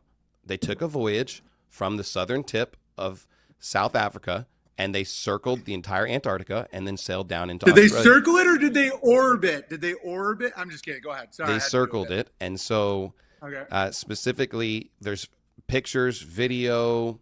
There's all the different information about that specific event. So again, all their side's going to say is that this is just fake. Everything's fake. Everybody's an actor. All of it's CGI. But it's just like there's so many people that are physically disproving their claims. There's a guy who doesn't have anything to do with this debate who literally filmed a 360 view of Antarctica, and you can watch the sun go around in a 360 view, which would instantly disprove their claim. So there's plenty of evidences. There's plenty of people that have pointed this out. It's just they want to ignore that evidence. Okay, that's a valid point. Austin, how do you respond to the fact that there are people who have recorded a 24-hour sun and they've traveled the circumference of Antarctica and they put it online and they appear to be unbiased? What say you? 2 minutes? Go ahead. Yeah, so I actually know all about. You have to look all into that trip and just map it on a plain Earth. It's not impossible on a plain Earth that they sailed in the south It's not like they could see Antarctica the entire time. That's not how it worked, right? So they assume the Earth's a sphere, and then they sail there. And actually, if you look at the trips that do that, the boats can max out at like 30 knots, and they're in races. But for some reason, when they're in the south, they're going 4 knots, and that would make perfect sense on a flat Earth as the distance is much greater, right? And so they're traveling further, and they're determining their speed based on distance over time, assuming it's shorter. So if you actually look deeper into those paths, it's actually kind of leans towards the flat Earth position. The 24-hour sun, I've always been very honest about that. You're right. If it's exactly the same as it is in the north, that matches the globe perfectly and not a flat Earth. Okay, but then they posted this video out there, and everyone went around, oh, flat Earth's over. We dissected it and saw that they looped it around. Actually, they added the beginning to the end and looped it back around, and we pointed that out, and everyone gaslit us. They didn't fake that. They ended up coming out and admitting, yes, we faked it because we didn't have the full 24 hours. The most popular one with a little watch on the ground where they go around, they got clouds in the sky with the mountains, was admittedly faked. And then we caught them faking another one, and there's only a couple that have ever been put there. All the government cameras that are out there, none of them get 24-hour sun in their video. They have to shut it down conveniently 8 hours a day. So there's actually a pretty gross lack of evidence for that. Okay, I will head back a little bit. One thing, a compelling argument against flat Earth is how many people would have to be in on it. So all the industries, all the people doing these videos, all the people doing the cameras, how would that be managed if they are intentionally deceiving? Because that is something that is a valid point. So if you have Pastor Shelley saying that you have people that go there and do this stuff, and then the answer is they admit they lied or they're caught lying, when that number gets big enough, how do they all, how are that many people lying and deceiving, and how is that managed? And that just seems like a nightmare to manage. So Austin, what say you? Or no, we have to, that's just a follow up, then I'll kick it back, but I'm trying to be unbiased. It's a valid thing. How are they faking this? How are they deceiving? How would so many people be in on it? Yeah, so most people believe the Earth's a globe. Almost no one's in on it. Like, yeah, if there was a really large amount of people lying, wouldn't be feasible. It would remain a lie. Right? Someone would spill the beans or whatever. Which actually some astronauts even have come out and said we've never been to space. No one's going to space. They're lying, and the Earth's flat. Literal former Soviet astronauts. But the government, right? They have compartmentalization and NDA. So when it comes to NASA, I know NASA employees, they don't know anything. They just do their job. The amount of people that would actually have to be lying about this is a very small amount. No one doing the satellites would have to be lying because they put it up. They assume that the Earth's a globe when actually it's just a transform over a plane, et cetera, et cetera. And we can get into all the technicalities, which is what is needed to fully understand it. But long story short, if I found adoption papers and said, look, man, turns out that those aren't really my parents, and I told you my whole life's a lie, I was adopted, and then you say, but wait, is everyone in the church in it? Is everyone at the school in on it? I'd be like, no, man, they believe that those are my parents. Most people just think the Earth's a globe. Most scientists try to explain it within that assumption. The amount of people that would have to lie are very, very small amounts of people. Antarctica is very restricted. And then you get into the government compartmentalization, astronauts, sign NDAs, all former military, intel, et cetera. So it's incredibly feasible that just a few people in the government with NDAs would lie about the small little job that they do. Almost everyone else just believes the lie that pushes it. Okay, thank you. We're going to send it back to Pastor Shelley. You have 2 minutes. What say you? So the countries that claim that they went to the moon is the United States, Russia, China, India, Japan, Israel, ESA, Luxembourg, South Korea, Italy, UAE, Mexico, and Pakistan. So they would all have to be in on the scam. 90 countries have satellites. At least one person within their government would have to know that. You have NASA, you have SpaceX. Red Bull actually had a guy jump from space, and they have videos of the globe. You have Dude Perfect literally sent Kobe Cotton up into space, and you have the video. I can play the video right now, and they even ask him, and he clearly says that the Earth is not flat, it's round. Additionally, you have many companies making spacecrafts, satellite companies, airline companies, people who have traveled to Antarctica, scientists, physicists, and astronomers who how can you be a physicist that's studying the orbit, the tilt, and the rotation of the Earth regularly, and you're not even considering the fact that these are lies or something, or that it's flat? I mean, it's really just absurd, to say the least, to think how many people are not even questioning their own reality, and somehow Austin or other people just, they have this truth that none of these people care about. I mean, to me, it seems like you're attacking all these people as if they're just brain dead idiots, because I just don't understand how I could be studying those models with all of, like, that's my career literally, and I don't get it. He brought up this adoption paper, but here's the thing. All you would need is one person, one of these satellites, one of these individuals to go up and take a picture of the Earth being flat, and then, okay, maybe you have some evidence. You don't have any evidence. Specifically when it comes... I'm going to do a quick follow-up. Pastor Shelley, do you believe that the climate change models are true? I think it's theoretically possible that there might be a slight elevation or decrease in the temperature globally, but that it's insignificant and that all of the propaganda attached to it's a lie. So do you think all of the countries that... Just let me just say something when it's live. Sorry, guys, our internet just temporarily went down, but we're going to try and bring them back on the show and keep it going. Sorry for the disruption. Let me message them.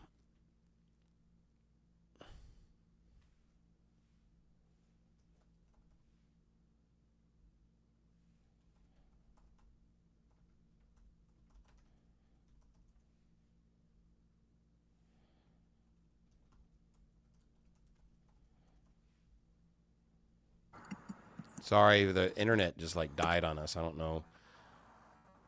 Can you guys both hear us again? Yeah. Are you there? Wait. Sorry, our router just like died for some stupid minute. I apologize. No worries. I think this is going quite well. I'm enjoying it. Are you guys all having fun? Any criticisms for me? Am I being biased? You can be honest. Yeah, it's at times there's been some inconsistencies, but I think, you know, again, if Austin's up for it, I wouldn't mind going a little bit back and forth instead of just kind of a forced 2 minute, but it's either way. Yeah, we can totally do that. I just want to, the follow-up was on climate change models and how many countries have to be in on it, because the point you made was about that. And also all the other parts of the Bible, because you've made the claim that it's heresy to believe the earth is flat. And then you have, Job 38 about, that we're on a seal of clay and all that stuff. I was wondering what your comments are with all the descriptions of the earth in the Bible that are not a ball. And is it a debate? Like, is it a debatable thing, or is this I'd love to talk about any of those. Go ahead. I'm not an expert on any of this stuff. I'm a Bible almost illiterate. I'm just following up with Job 38 about that we're basically on a seal of clay. Like, how does that fit with yeah, I don't know if my production can pull up that graphic too, but there's this chart I've seen, and it says graphic too. It says like the flat earth Bible verses, and it says it's like 200 different references, and they kind of appeal to all these different things. It's pretty small. You might zoom in just so they can at least see something, scroll up maybe a little bit. But, I think what you're bringing up, this is Job 38, 13, verse 14, this clay under a ring seal, and I've heard that being brought up. The problem is that's just not, number one, that's not what the King James says. I don't even know what version that would even potentially appeal to. And even additionally, the second reference here, Isaiah 40, verse 22, is bringing up the Dead Sea Scrolls. The Dead Sea Scrolls doesn't even say disc, it says circle. So I think that there's probably some misinformation when it comes to verses and how they fit to this particular model. But we can pull up. King James says, it is turned as clay to the seal, and they stand as a garment. Yeah, so in Job 38, verse number 13, I want to make sure. That's 14, I think. I think it's verse 14. Yeah, okay. So it's in verse 13, it says that it might take hold of the ends of the earth, that the wicked might be shaken out of it. It is turned as clay to the seal, and they shall stand as a garment. Now, in verse 14, it says as clay. The word as is an indication in the modern English language of a metaphor. So specifically, it's not bringing up something that's literal here. And clay... Of course, but the earth isn't literally clay, the metaphor is that it's a seal to clay, but the shape it would be a circular plane. Well, clay can be formed into any shape. You could have a spherical pot. So clay is just simply going around my hands, around the ring that's spinning specifically, but you can shape that clay however you want. It doesn't prove. Yeah, but the shape. a seal is never a ball. And how do you have the an end on a ball? Like how the ends of the earth, the corners of the earth, Sure. these things are. The And I'm end. no expert, Yeah, not yeah. in a religious debate, but like those words, if you're gonna take hoog and the circle thing, Sure. there's no end on a ball, and then the metaphor of a seal is never a ball. And so, is it a debate? Is it an opinion, or is it heresy to believe that is reference to not a ball? Well, again, my view of heresy is just something that's wrong. But when it comes to Okay, cool. Oh, that's good. Cool. when it comes to specifically what you're bringing up about the end of the earth, if we go to the coast, that's the end of Florida, or that's the end of the continent, right? So when we're talking about earth can mean a few different things. Earth could be the entire planet. Earth could be just the dry land. It's described in Genesis chapter 1. Or earth could refer to the people. And I think a lot of times the argument is missed because people are attributing the wrong definition for the word earth when it's used. So when we talk about the ends of the earth, we're talking about the corners and the edges of dry land as they basically end for a continent. So, of course, the ends of the, and we could look up tons of references of ends of the earth in the Bible, and this is very clear, talking about bringing people from the ends of the earth. On the most of these flat earth models that I've seen, they don't believe people live in the ends of the earth.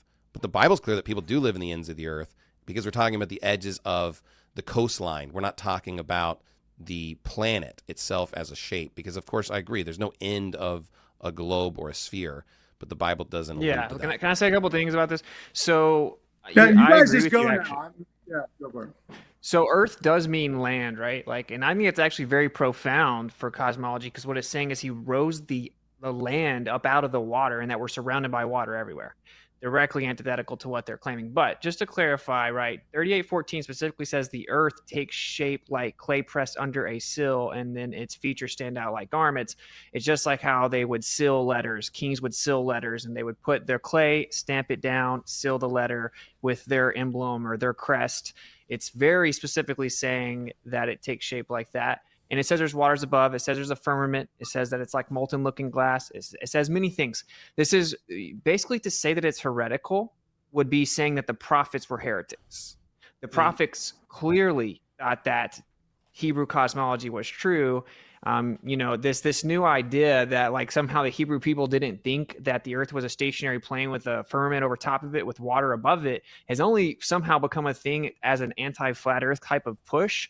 But most people would say, well, yeah, that's what they thought, but they wrote from what they thought right at the time, what their limited understanding at the time, they wrote through that lens. But for sure, Messiah came, the Hebrew people thought this was what the scriptures said because it does say that, right? I mean, Can to I me, ask what you it's mean wild. when you say Yeah, firmament? yeah, What go do you ahead, go mean? ahead. When you say firmament, what do you Well, believe that is? yeah, it says the firmament. It says it's stretched out over top of the earth like clay or like a tent, and where grasshopper inhabits within it. And it comes from rakia, beaten out, strong as bronze, and it's described as molten looking glass. So it's described as physically holding back water. Do you believe the firmament is a physical thing? Like, is it a glass dome? Or I'm just curious what your opinion is. I think there is something physical containing the earth. Yes, I don't know what Is it's that made what you of, call or the firmament? Yes. Okay. So in Genesis chapter number 1, when the Bible says that the birds fly in the open firmament, what is that? It actually says upon the open face of the firmament. So it actually, the actual words that the translation comes from tells you that they're flying upon the face of the firmament. And we know that the birds are in the lower heaven described in the scripture, right? So there's layers up, and the birds fly in this lower layer called heaven. There are multiple layers of heaven, and it's all within the firmament. It says it flies upon the face of it, which makes sense. You look up, you see the birds, the firmament would be behind it. Well, I want and to then there clarify are because in Genesis 1:20 it doesn't say that. It says the fowl that may fly above the earth in the open firmament of heaven. So the King James is saying that they fly in the open firmament of heaven. Yeah, I'm not one of these people that think that the people that wrote KJV were somehow the arbiters of truth. The original word specifically says face. Of course, when you bring up that these people defined it a certain way, they believe the earth was a globe that flies through space. Of course, they're going to define the terms a certain way. I don't even want to argue about, I don't even want to argue too much about the scriptural part of it. I'm just going to say my stance is very clear. It's blatantly that the earth is stationary, immovable, and fixed. It has pillars as a firmament separating the heavenly waters from the earthly waters. Almost every scholar will agree. I'm not appealing to them. I'm not Every scholar would agree with that?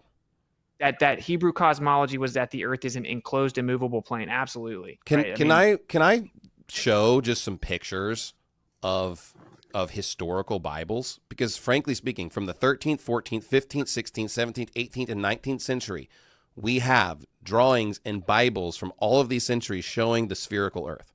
So what you're saying is just, to me, just That's insane. not what I'm saying.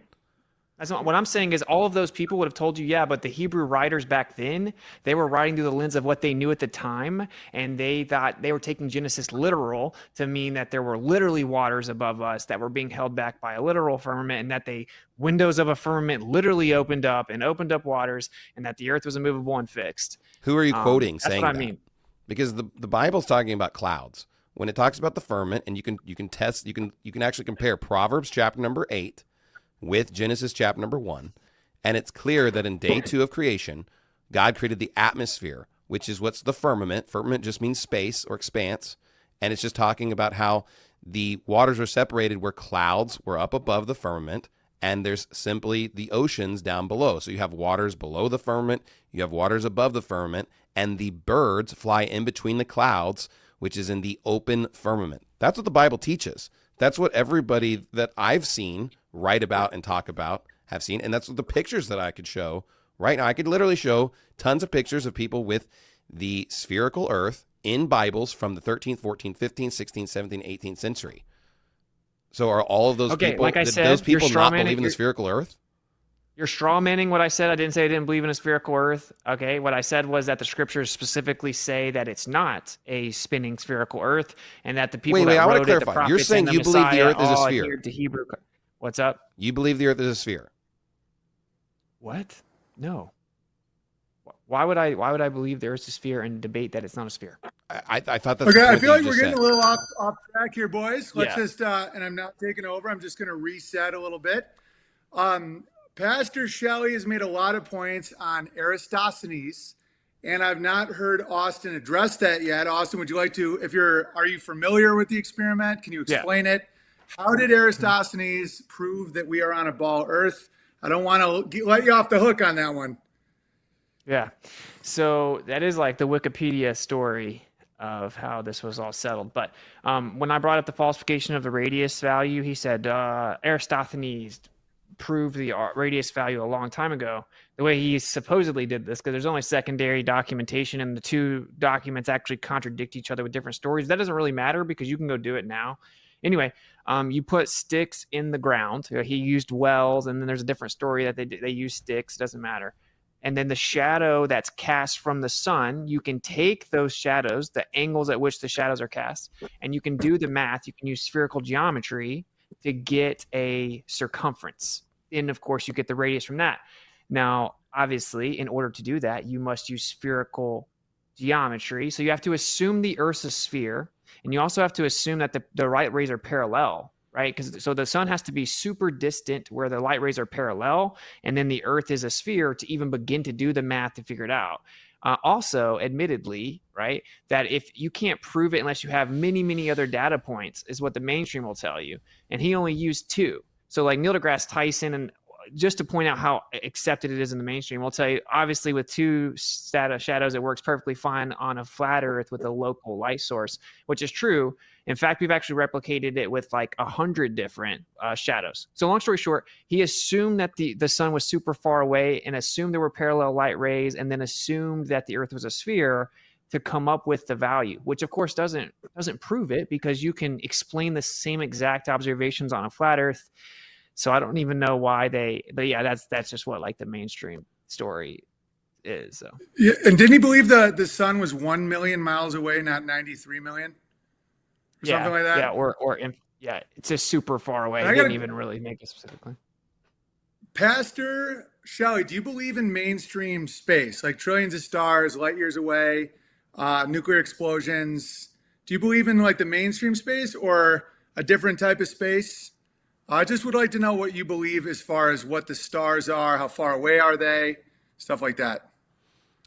I'm sure that when it comes to our solar system specifically, I probably agree with most mainstream views is what's taught in public school and college and accepted. When it comes to distant stars, I guess I'm somewhat skeptical of the fact that we could know for sure exactly how far those stars are.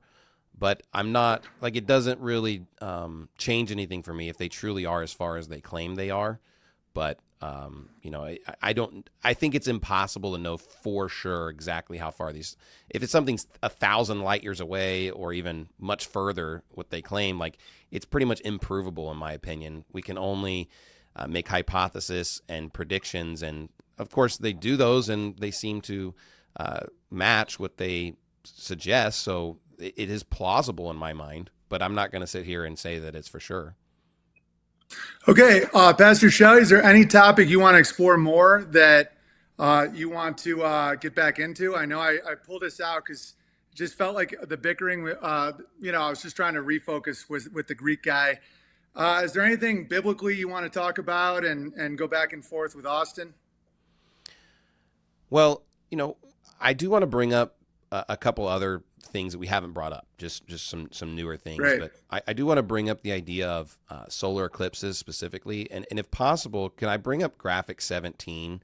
Just because we recently had a solar eclipse in my part of the country. I don't know where you guys are located, but in the Dallas-Fort Worth area, we literally experienced a solar eclipse, and they were able to tell us exactly when it was going to come. They gave us the exact minute marker.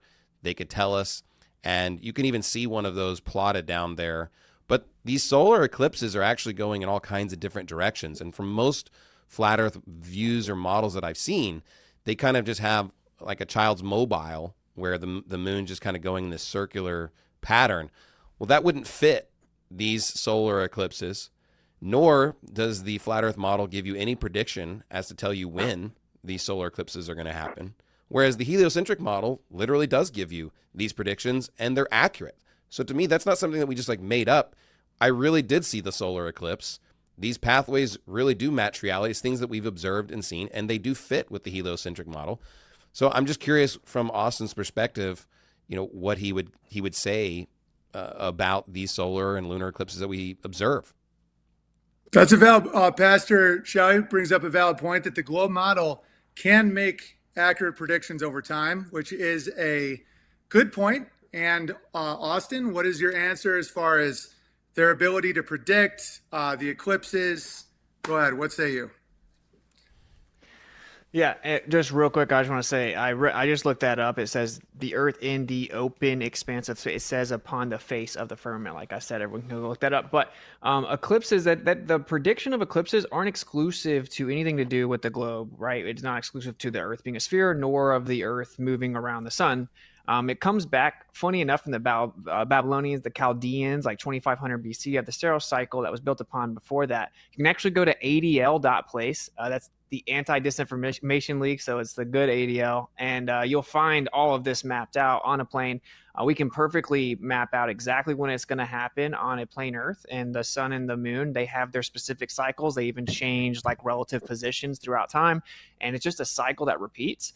And in both situations, your prediction gets more and more accurate the closer it gets to the time of the eclipse. So actually, if you paid attention, they changed the path or the locations of the path of the eclipse like 3 or 4 times in the weeks leading up to the eclipse, even in like the mainstream perfect model and all this stuff, right?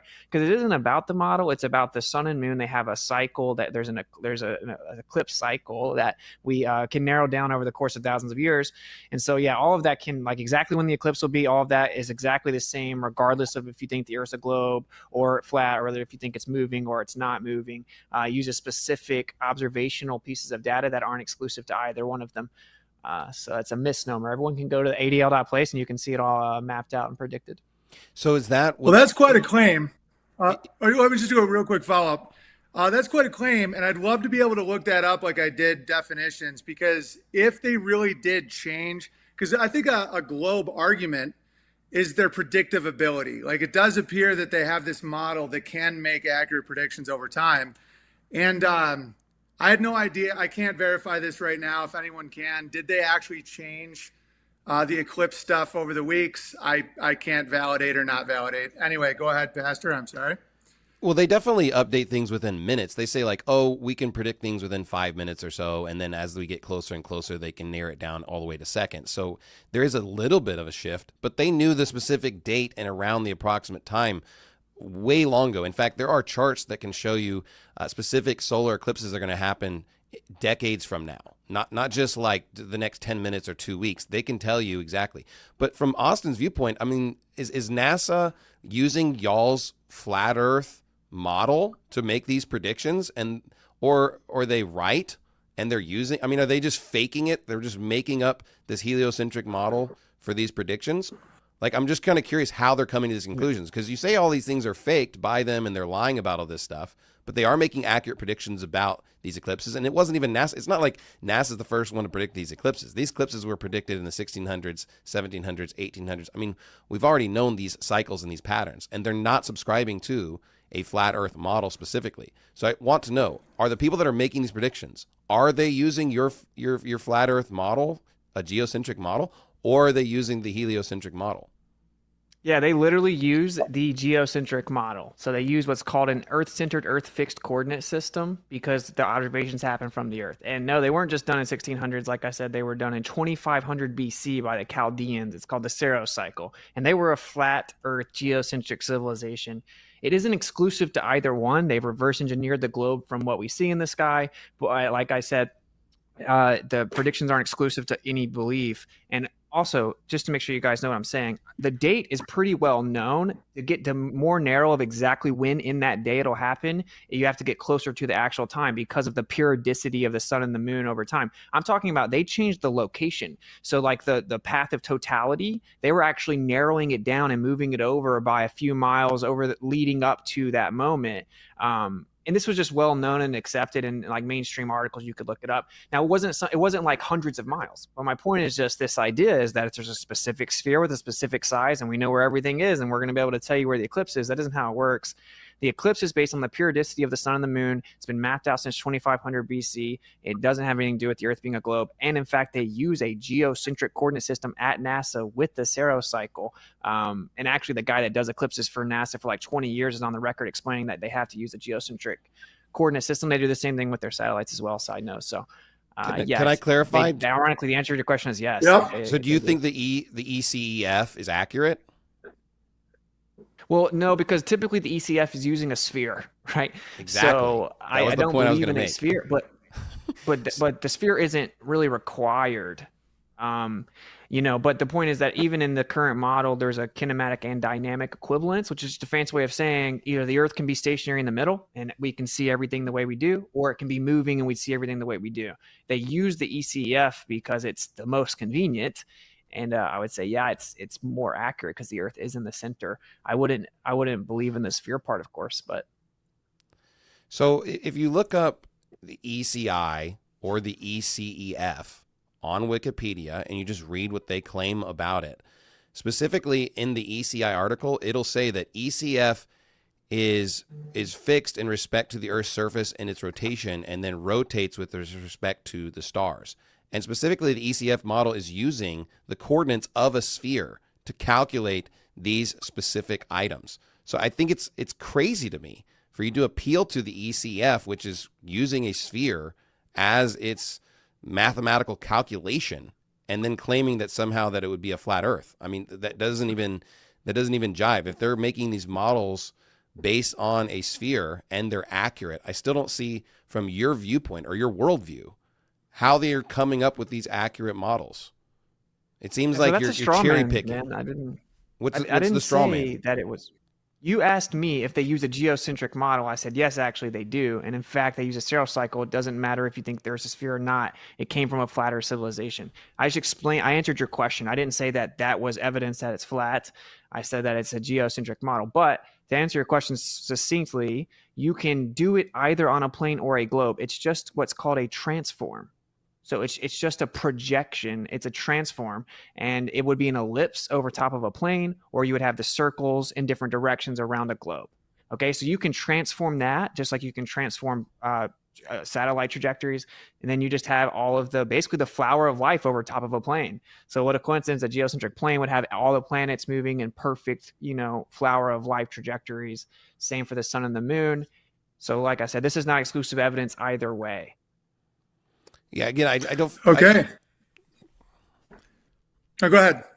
I don't feel like that answered the question, because my question wasn't necessarily centered around that particular nuance. It was more on the idea: are they using a geocentric model? Which, again, like, they're using the word geocentric is in reference to something, right? Geocentrism is different than just saying something's geocentric. Geocentric just meaning that you're focused on the Earth specifically. But geocentrism is the idea that the Earth is not moving in the solar system and everything's moving around it. Those are two different points. So when it comes to your viewpoint, just because they use the word geocentric doesn't mean that they don't believe the Earth is moving. In fact, the model is based on the Earth moving specifically. So the ECF is based on the Earth moving and it being a sphere. So to me, your answer would be that they actually are using a heliocentric model, even though obviously that word is used twice. So I don't think that you're understanding the question that I'm asking. All right, you're saying I'm not understanding it, but you just made the claim that the Earth-centered, Earth-fixed coordinate system is about the Earth moving. It's based on the rotation and the orbit of the Earth, yes. No, it's based on the sidereal rotation. You believe the Earth is you entered Earth fixed coordinate system and moving around it. It's then transformed to a Earth-centered inertial frame, which tries to begin to make corrections for the spin, and it's so bad to have the seasons taking place every 24 hours. Okay, so the fixed coordinate system is just that, and your model still, man, is because according to relativity, everything occurs on the Earth as if the Earth's in a state of rest. From the Earth, it's always going to look like we're stationary. So to map everything out, you can just treat it like it's stationary. Motion is relative. So sorry, you're breaking up. Austin, your audio. Your audio is getting a little clicky. We'll come back for your point. I understand your point was you're making a very good point. We'll give your audio just a little rest. Maybe it'll buffer. Someone in my chat wants the good pastor to explain compass made a circle upon the face of the earth and how that can exist on a ball. I just want to make sure I understand. Are we bringing up the Isaiah 40:22 verse again? Is that what you're saying? I don't know. Someone just asked me to ask you that. Well, I do want to clarify. So the Earth. Let me make sure I'm getting this in the view.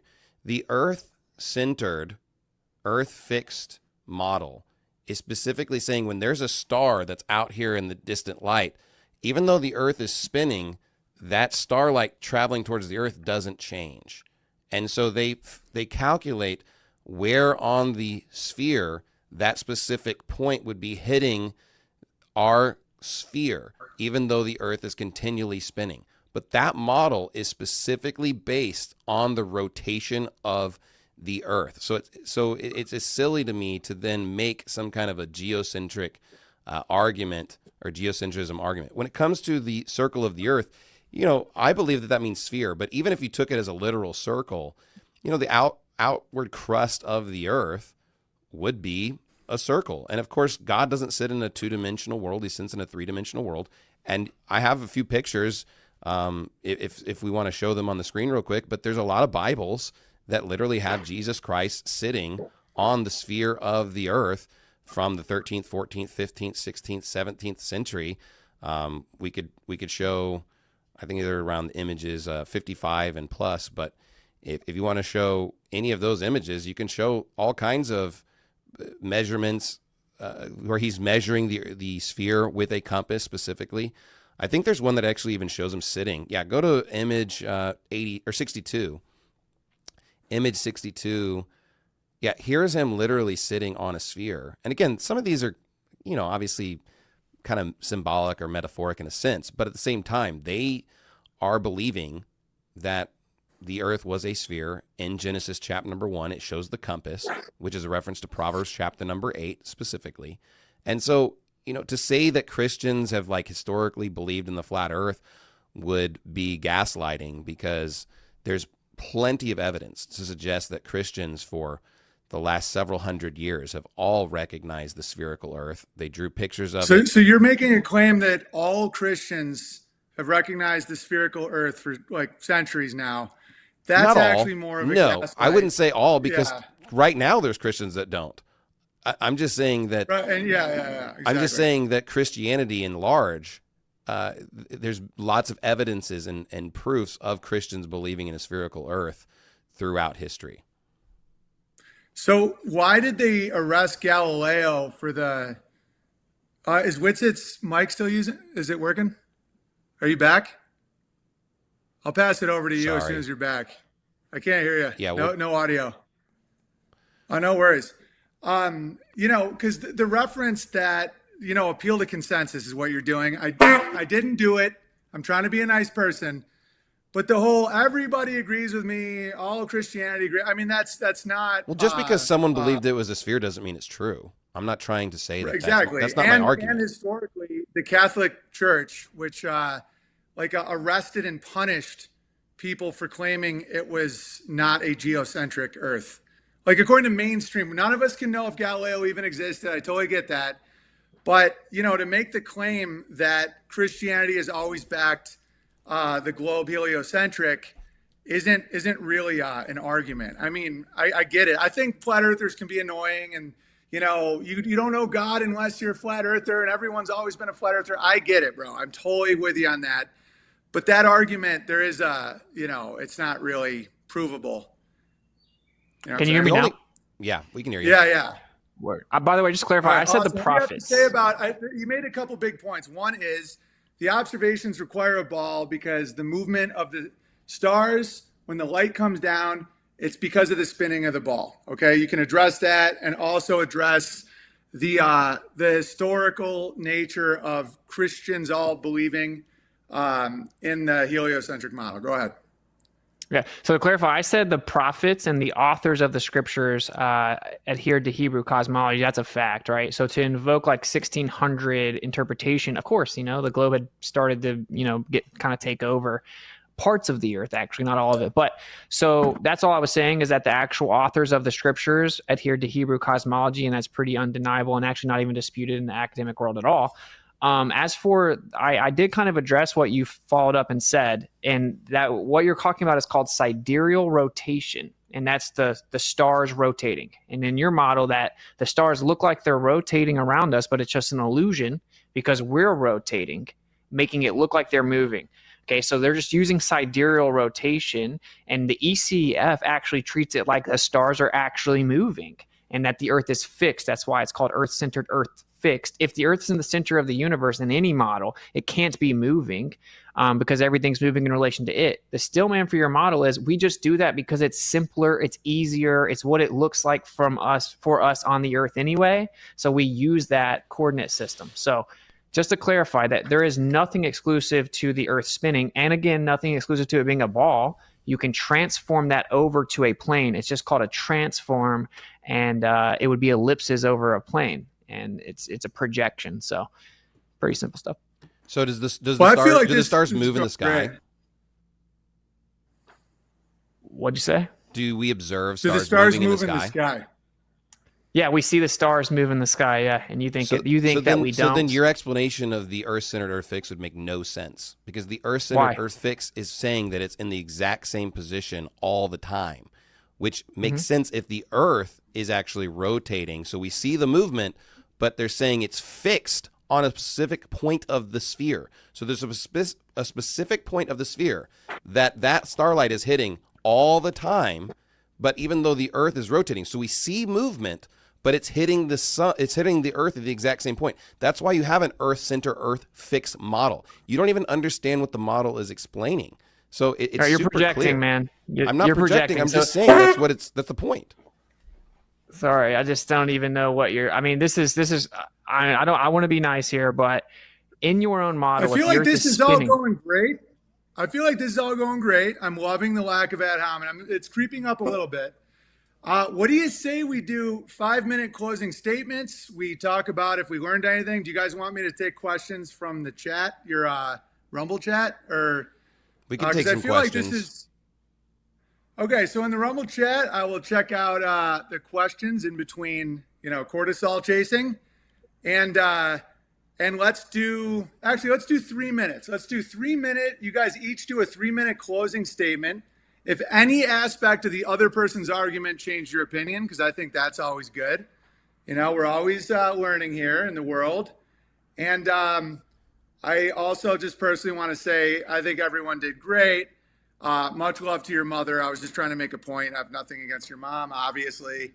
All right. So since who went first? Austin went first? Yeah. Let's kick things off with Pastor Shelley doing 3 minutes closing argument if he learned anything or his points, to reiterate his points. Go ahead. Just being honest, I do not feel like I learned anything new. I feel like the arguments for both sides are pretty well established, so I don't think that either side's probably ignorant of any of the points we were going to make. But I do believe there's thousands of proofs for a spherical Earth or a heliocentric model, or when we talk about the tilt of the Earth. And one of those is the fact that half the Earth is always lit up, which is not shown on a flat Earth model. The North Pole and the South Pole both have seasons with total daylight, which is observed by many different witnesses. There's plenty of videos of the sun never setting in the South Pole, which would for sure disprove the flat Earth view.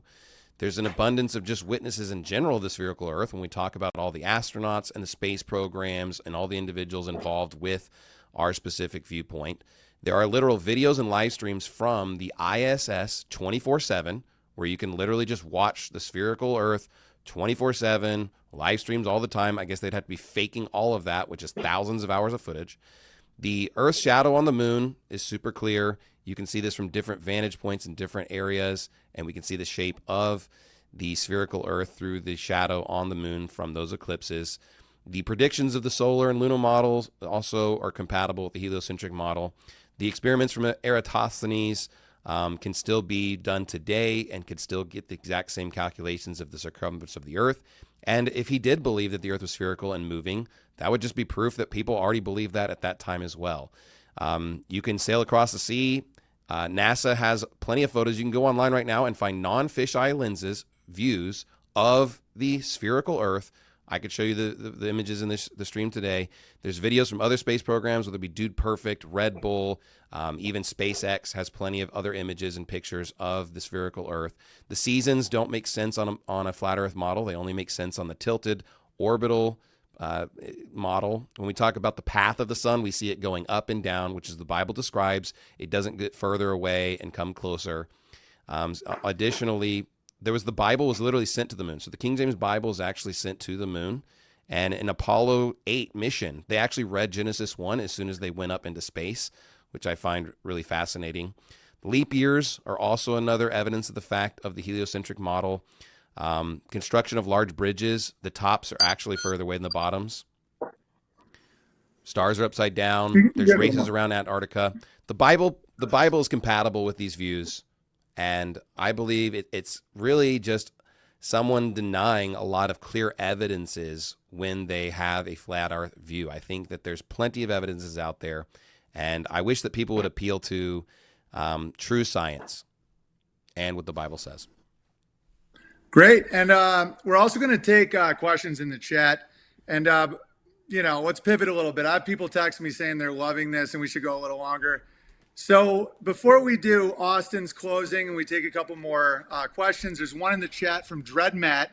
How do we see the same constellation 6 months from now if on a globe you'd be facing 180 degrees than you are now? I don't fully understand the question, but hopefully you guys do.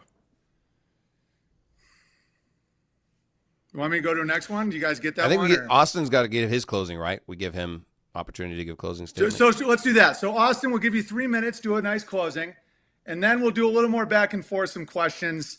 I'm getting really good feedback. I'm not going to lie. I mean, your chat, people don't love me. Some people are saying that I am a real piece of shit. But in general, I think this is going really well. All right, Austin, go ahead. 3 minutes. Go.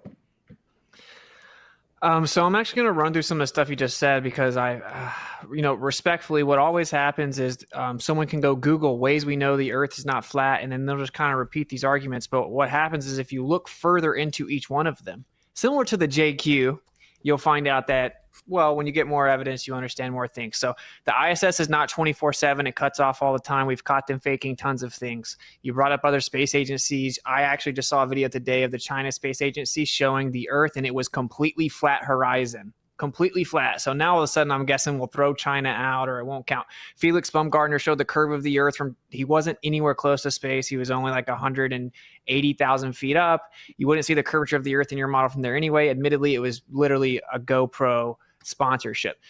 Shadows of eclipses actually debunked the globe model because if it was a geometric alignment of three spheres, which is called a syzygy, then as the sphere moves in front of the other one and casts a shadow onto a third spherical object, the shadow actually goes from being a circle to an oval back to a circle. It actually takes a partial S wave. You can replicate this basic geometry. It's because the shadow isn't distributed evenly because the surface that the shadow's on is curving and part of it's further away from the other part. So you can't even replicate those eclipses with three spherical objects. You would have an S-wave shaped shadow. So the eclipses actually debunk it, as do selenilian eclipses where the sun and moon are both above the Earth during the eclipse, which is a geometric impossibility. I covered the eclipse predictions. It goes back to 2500 BC. It isn't exclusive to the Earth being a globe. That's a flat Earth civilization.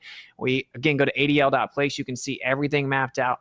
And then Eratosthenes, you brought that back up, but I explicitly explained that isn't exclusive to a spherical Earth. You can do the same thing on a plane Earth. If it's a local light source, a local sun on a plane, you get different angle shadows as well. You have to assume the Earth's a sphere, assume that there's a distant sun, assume the parallel light rays coming from that sun, and then do the math with that assumption.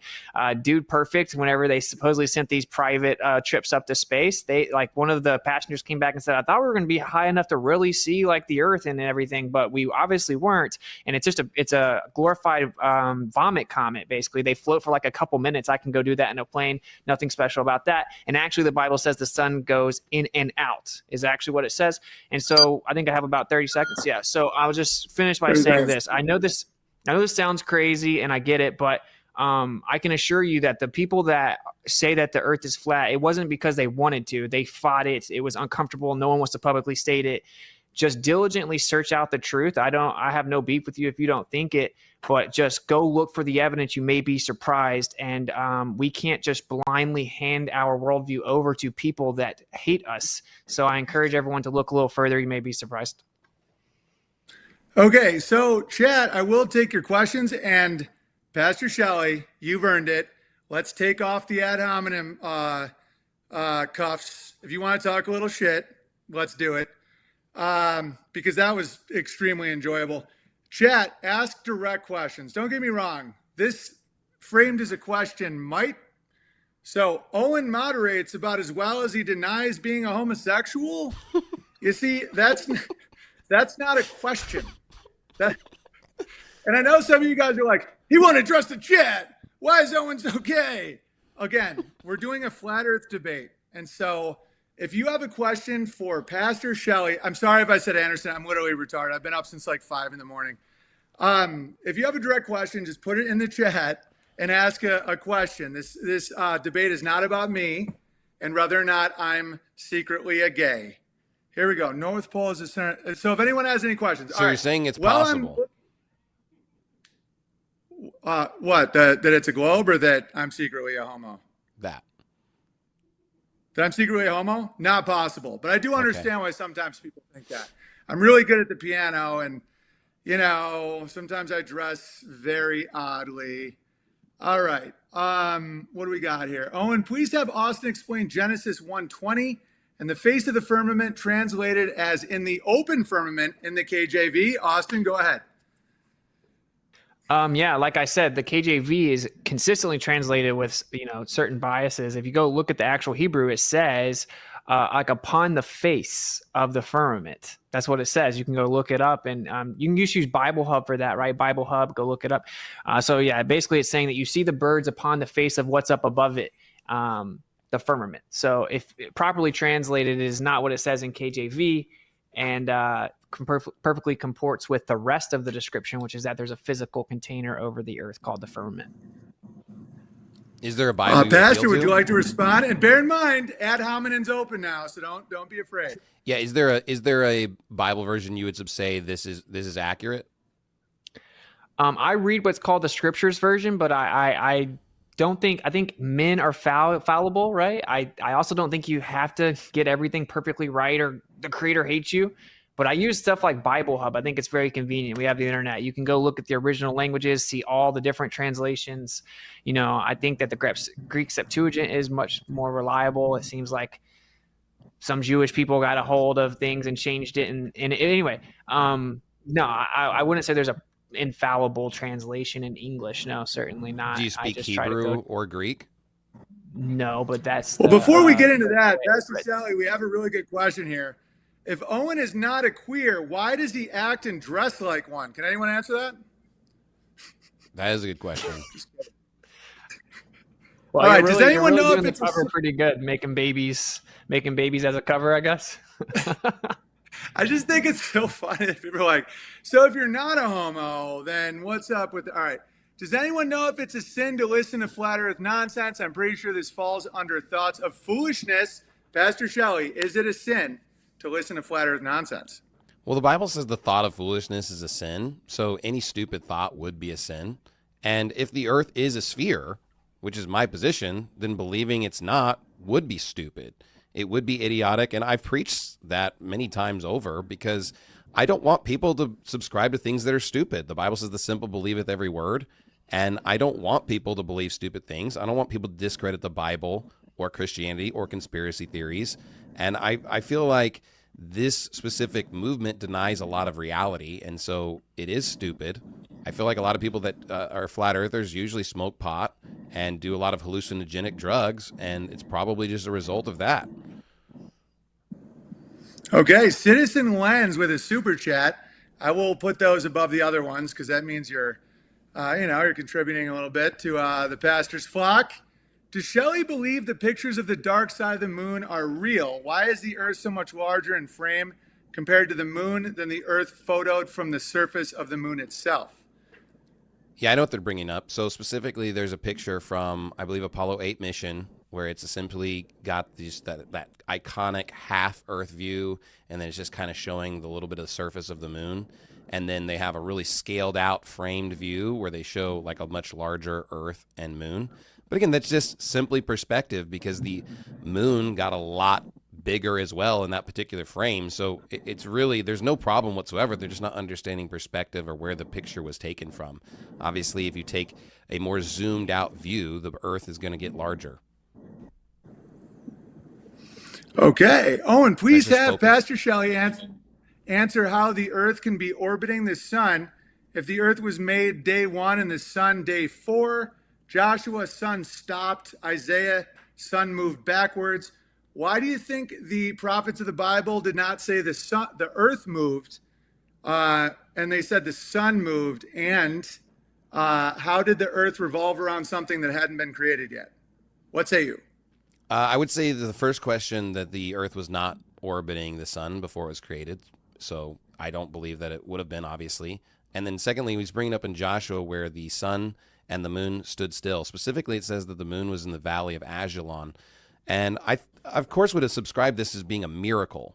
It doesn't matter what model you have. It's obviously a miracle because God even said specifically there was no day like it before or after. From a spherical heliocentric viewpoint, all God would have had to do was simply just stop the rotation of the Earth, and the sun and the moon would have stopped as far as their movement specifically. So, of course, this would be a miracle. If God stopped the rotation of the Earth for a 24-hour period of time, both the moon and the sun would have stood still as far as their respective positions to the Earth.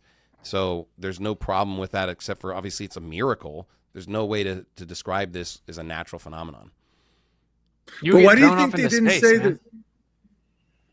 But why do you think they didn't say that the Earth stopped spinning, though? Why would they say the sun stopped? Well, it's an earthbound perspective, so everything's from an earthbound perspective. So the sun stopped as far as its circuit around the Earth from an earthbound perspective or viewpoint. That doesn't really matter how you want to word it. It's just from everybody's perspective. If I'm in a car and I'm moving and someone's standing outside of the car, I have my perspective in the car and I'm moving towards them. And from their perspective, they're standing at rest. So, you could look at it from two different angles. If they slam But on the wouldn't they brakes, say the car stopped? Like, would they say the tree stopped moving if you stopped the car? you could say it any doesn't way. matter. All right. You could say it from either Yeah, perspective. exactly. Yeah. All right. How do you explain? I don't know if this is true. This is two, but Preston throws in a fiver, so he gets a little priority. Even though a lot of people want to know why I suck so bad. How do you explain the phenomenon of star trails in long-term exposure photographs, which show circular patterns centering around the South Pole, as this directly debunks the flat Earth model? Austin, what say you? Yeah, I explained that earlier. It can be replicated with like a dome and basically just reflecting out. You also see crepuscular and anti-crepuscular rays. It takes some explaining, but like the sun can set in the west, and this is wild. And so you'll see the sun setting in the west, and then there will be rays converging on the horizon in the east at the same time, looking like there's a sun, like a light source over there. That's because that's how our perspective works. It literally has a limit. We have a limit in all directions. Basically, we have a dome of vision, and everything towards the edge of that starts to converge and compress. And so it's literally a real thing called crepuscular and anti-crepuscular rays. So you can't really deny that it happens. And if that was going to be applied to the sky over top of a plain Earth, it'd be the same thing. And again, when they claim that it's going south, actually, they use major magnetic declination corrections. On the globe, it needs to be directly south that we're seeing it, right? But why do we have to correct 150 degrees, 80 degrees, 90 degrees to claim that we're seeing it in the south? So it's not exclusive to a globe Earth. I do get that if you believe the corrections are correct, you'd be like, oh, isn't that convenient? It matches the globe. It doesn't until you correct the cardinal direction with declination, and it can be explained with vision, like crepuscular and anti-crepuscular rays. So yeah, there you go. Okay. Any response? Good, Pastor? I'm trying to find more.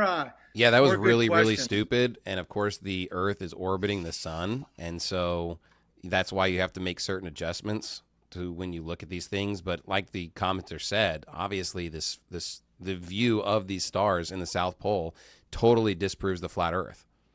Dude, the orbiting the sun has nothing to do with magnetic declination corrections, bro. It has to do with the observation of stars, which was what the question was about. So, of course, you're strong. We have another we have another question from Bobby O. Jimbo. How do flat earthers explain Ecclesiastes 1:6 when it says that wind goes around the earth towards the south, then back to the north? Who's the question for? I'm guessing Austin because it contradicts Yeah, I think flat it's earth. for Austin. Yeah. Yeah, so why would that be a problem? I mean, all the evidence actually shows that we're basically in a torus field. So if you actually look at the paths of the planets, they all make a perfect torus field geometry, the flower of life that we see everywhere. And so there would be a central portion that's a vortex, right? And so you would have a patterns moving in and out and relative to the torus field. That's actually what we see when we map out the magnetic flux data. That's what we see with the wind patterns mapped out on the Earth. We actually see them all moving around in the vortex motion. So that's no problem. Actually, I would say that the problem is where it says that the winds come from the ends of the earth and it's the windiest place on the earth, and that there are corners where angels have something to do with the wind would be a problem. So people really like to pick and choose where the Bible is literally talking about the earth, apparently. But anyway, the north-south thing works perfectly on a plain earth. So There's another one. This is for the pastor. Bible Matrix said he used a compass to draw a circle upon the face of the earth. Face equals flat. Spheres have 0 faces. And then he says something mean about the pastor that I'll skip because I'm still following the ad hominem thing. Job 38:14 is an analogy. That's not exactly a question, but you did super chat. Okay, Pastor, can you please name which Baptist confession of faith states you must believe in one another as shape of the earth in order to be baptized? You're mistaken about what a heresy is, Pope Shelley. Ooh, that's very aggressive. So there's not a confession that subscribes to that. So it's just a straw man argument. But specifically, I do have a doctrinal statement on our website. It doesn't bring up the flat earth. I would never throw somebody out of church for believing in the flat earth. But I would take offense to anybody teaching false doctrine. And if someone's teaching a bunch of heresy and told not to teach that, then they may be excommunicated from church. But that's the point of church. Church should be a group of people that all agree and have similar viewpoints. Otherwise, it's not a church. It's just a club or something. So if someone was teaching a different view of the clay seal or some of these other interpretations, you would kick them out of the church. If someone was going around to all of my church members trying to tell them that they believe the earth is flat, and I kind of addressed it with them and said, hey, that's not what we believe here, and you can't, go around just teaching people all this stuff, and they continue doing that, then yes, I would potentially throw them out of church, but that wouldn't be limited Sounds to that kind of cultish. viewpoint. Well, if you don't have any doctrinal integrity, then you don't have a church. I mean, what's the point of having a church? says, to the pastor God, oh, that's insulting. I'm trying not to be insulting. Hey, All Owen, right, can I say something real quick? I just want to know what he thinks about this real quick, because this is like the elephant in the room for me, right? So you guys call it Zionism. We're on page there. ADL attacks you. You automatically get points for that. That means you're probably saying something based, right? That's cool. What do you think about the fact that the MMX showed that the earth wasn't moving, and then they bring in Einstein, who gives Jewish mysticism to the world and says that time slows down and the ruler contracted, but looks like it's the same size. Trust me, bro. And it made the earth look like a stationary. It's Jewish mysticism saying that the creator created a giant illusion to deceive us into the earth being stationary. Do you actually believe that? Well, to address your earlier part of the question, first of all, you kind of claim that this Hebrew cosmology or these Jews believe that the earth was flat, and then you get mad about other Jews. So it seems inconsistent. I don't really care about Einstein because people believed in the spherical earth before Einstein ever even came into existence. Yeah, of course, I believe that the modern day Jews are the synagogue of Satan and that they lie about all kinds of different things. But the vast majority of Jews today probably believe that the earth is a sphere. I would assume that most of them probably would subscribe to that. When it comes to all of the things that Einstein said, I don't really know. It doesn't really matter to me. Special relativity is claimed to be evidenced consistently in satellites falling towards Earth. So, I don't have any reason to doubt that claim. So perhaps it's true. Again, it doesn't really matter to me because it's infinitesimal measurements that you have to approach the speed of light to really even have a dramatic effect of special relativity. But when it comes to Jews, it's not like just because someone's ethnically a Jew, they're wrong about everything literally. That's not what I was saying, man. That's not what I'm saying. What I'm saying is he came in and he came up with some crazy mystic story, and that's why it was dismissed by the Germans and the Austrians. He's copying Hendrik Lorentz, though. So, it's not even necessarily... used an ether model, but it didn't work. I'm just going to say, you're wrong about a lot of the stuff you're saying. Special relativity isn't about orbits falling. No, that's general relativity. Special relativity is about straight paths, not in the presence of gravitational fields. I was just wondering what you think about the fact that your belief has to think that the creator made it. So when we try to measure the earth moving, time slows down, but looks like it stayed the same. And the measuring apparatus contracted, but looks like it stayed the same so that it'll look like the earth is stationary. That's what Einstein did after he stole like 30 different pieces of work and put it together. So I didn't know if you knew that's what you believe or not. He procreated with his cousin. He had a child with his cousin. Well, just to be clear, you just said that special relativity... have sex with her daughter. You said special relativity has nothing to do with satellites. Yeah, he did. He had sex with his That's cousin provably wrong. Special relativity is proved. If you just look up the Wikipedia article, they will tell you time dilation is experienced by satellites falling to the Earth. If you just read what they say, so whether or not you, it's with that Wikipedia. Theory, I'm not saying that Wikipedia. it's right. I'm just saying that that's what they say, and you just told. Yeah, you said I that know I'm lying all about it. It's called atomic clocks. There's cell degradation that has anisotropic degradation because they use magnetic fields to realign the oscillation rate. You just I'm just lied. saying, research this stuff, man. Just reading You like lied. a sentence on Wikipedia. What's a lie? You lied because Satellites are about atomic clocks, and what they do is they have 9 billion special little oscillations relativity and per time second. dilation is claimed to be observed on satellites falling towards Earth. And the way That's they just what claim they that is claim. with atomic clocks.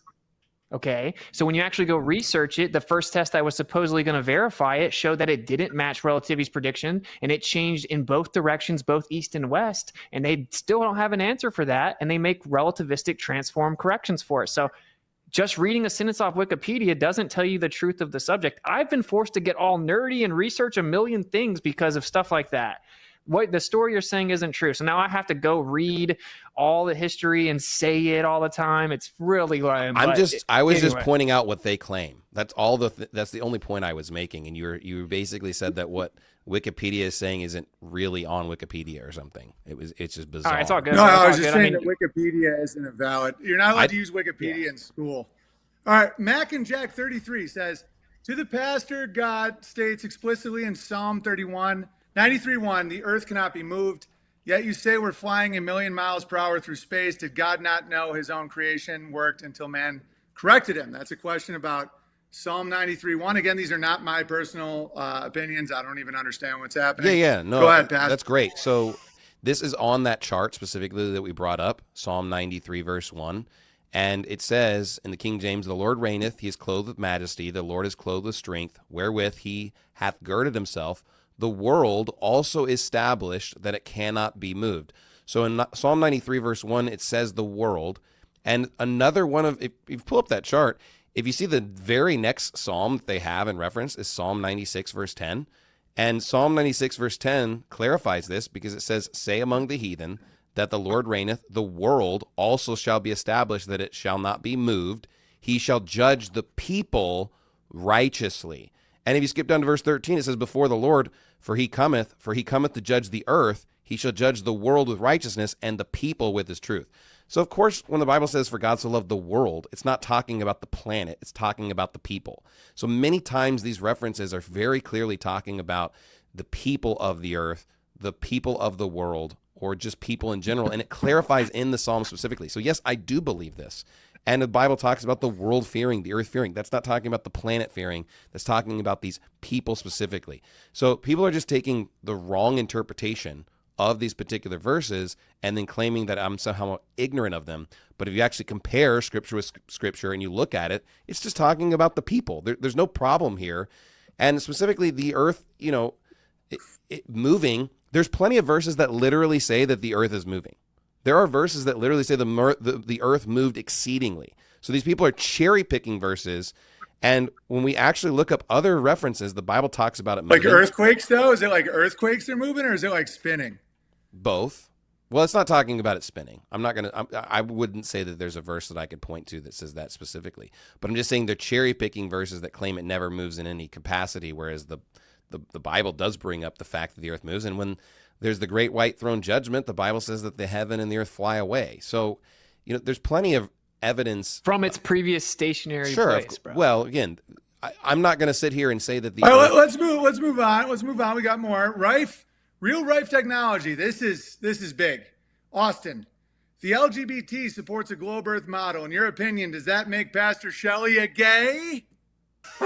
It's a pretty compelling argument. I'll have to think about it for a second. All day. Yeah. So what's your call on that one? I mean, sounds pretty legit. I think you made to me. a lot of babies too, right? You got a bunch of children, right? I have 6. Yeah, he's got a family. Congratulations, man! You're crushing in that sense. So I'm all for it. Well, okay. Does the pastor have the? As much as Owen Benjamin is just kind of a prick at the beginning of the show, we do have a lot of people watching. So thank you for, I guess being a prick or whatever it is that's caused people to watch the show. Well, you got to admit, I haven't been a prick during the. I was getting a little intense in the beginning. I apologize if I was too intense. I was just really trying to have a productive debate. And I think it kind of paid off a little. And, I feel like we're having a good time, right? Yeah, I just wanted to make fun of flat earthers during the debate. But I see the point in just. No, now you can, though. Now it's open. Yeah, of course. But hey, Pastor Shelley, don't you think it's funny that, the flat earthers always know way more about everything? I've never experienced that. In fact, most of the flat earthers I've met have been some of the most wicked, evil people I've ever met in my life. They're criminals. They steal. They do drugs. I'm not saying that that's representative of all flat earthers because that would be an unfair characteristic. But I am saying that the people that I know in my personal life, they're some of the worst people I've ever met. Not saying that that's 90% of the most them. evil people I've ever met all were Globers.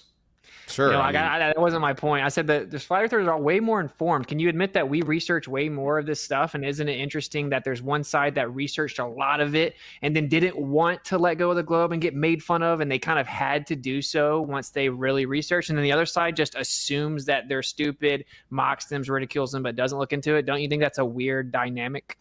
no, because I find that most people that are flat earthers do not research and they deny reality and they're delusional. So like I met a flat earther, or there's a flat earther that was a pastor. He said that he understood the truth about this, and then he ended up claiming that he's literally Jesus Christ.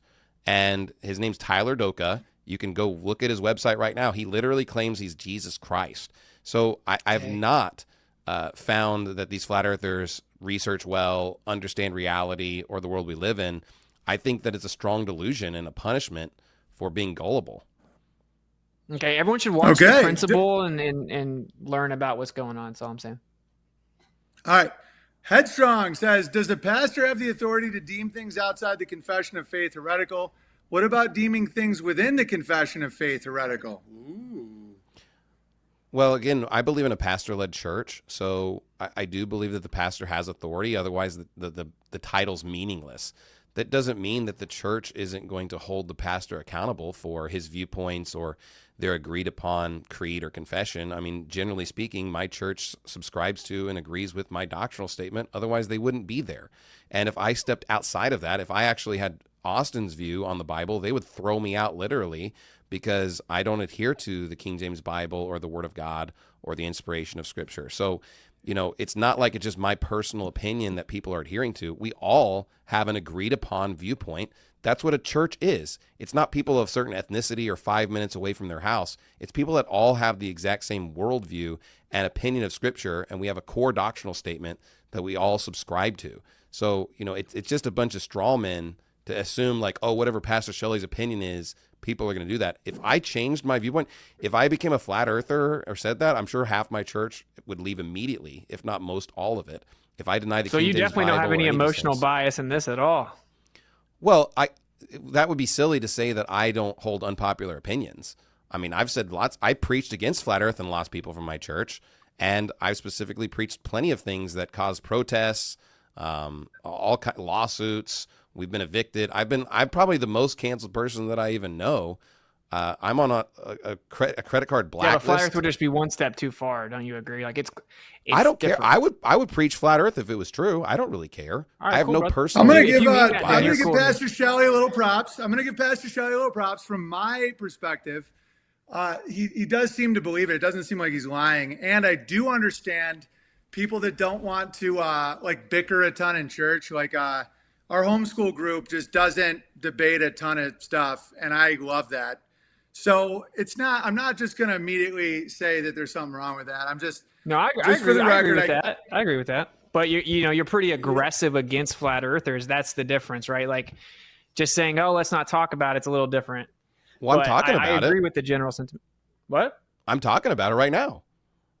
Yeah. It's all good. It's all okay. You are obviously quite aggressive. Sure. I'm definitely very aggressive, and I'm very hostile towards that view. But here's the thing. I don't want people to believe stupid things. Like, I don't want people to get COVID shots. I don't want people to vaccinate their children. I don't want people to commit abortion. I don't want people to think that men can turn into women. Like, I'm going to be hostile towards things that I think are not true.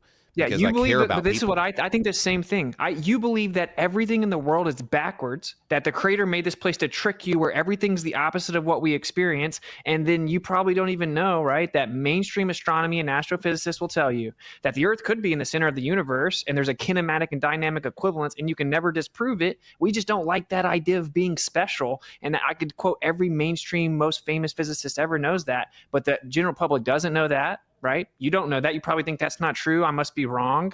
The earth can be in the center and special, and they're lying. And so I would say, I think that has significant implications, right? Like if you think everything's backwards, that's how they did COVID. They're like, no, the air that keeps you alive is going to kill you. And even though people are healthy, they're sick. And when you can't trust your senses and find the truth yourself, you have to turn to authority and you become enslaved. So I think that's the reason that this is pretty important. I don't feel enslaved the Amish at all. potato. I mean, when it comes Okay. to the biblical viewpoint, I don't think God's tricking us at all. The Bible is clear that the sun, moon, and stars were made for the seasons and for the times. And it's clear that's what we get our calendar from. The year is from an orbit of the earth around the sun. We have a day because of the rotation of the earth. We have a month, generally speaking, because of the moon's orbit, and that's how the original Hebrew calendar was calculated. And on a flat earth model, none of those things even exist anymore. It's arbitrary what's a year or a day. And we, of course, get the week from the creation week, the 7 days. So all of our calendar has been based on those specific cosmological viewpoints. God is not tricking anyone. You can see the sun rise in the east and set in the west, which is telling you either one of two things. Either A, we're spinning, or B, that's spinning around us. But if the sun were moving around us in that way, the sides of the earth would not get this daylight that we observe. Plus, you'd have things breaking the speed of light, considering how far that they are away. And so, there's no trick here. It's really simple. It's really easy to understand that the Bible and this viewpoint, heliocentrism or the spherical earth, are compatible with Scripture. And I wish that people would subscribe to the King James Bible because I believe it's word perfect. It's God's word. He gave it to us, and it doesn't have any mistakes. And if you read it clearly, it's not going to lead you to that conclusion. Yeah. Okay, Citizen Lens. Yeah. Citizen Lens says, does the pastor believe that photos of the globe Earth taken from space are real? Was the moon landing broadcast live? It was one of his first points. So yeah, do you believe that the moon landing was broadcast live?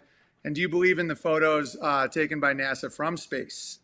I do believe that we went to the moon. I believe that the vast majority of photos from space are very likely true and legitimate. They do have raw photo. You can go to NASA's website right now, and you can look at lens images that are not fisheye lens viewpoint. They're raw photos. They show the sphere. And, again, I at one point seriously considered the moon landing being fake because in 7th grade specifically, our science teacher did not believe that the moon landing was real, and he made us watch a documentary exposing the moon landing as being faked. And I watched the whole thing, and I just came to the conclusion that their evidence was not legitimate. And when I looked at the other side, what they had to point to, it seemed very reasonable, logical, and plausible that the moon landing was legitimate. Plus, you can go to a museum in Houston right now, and they have a whole exhibit of how they took the Bible to the moon specifically.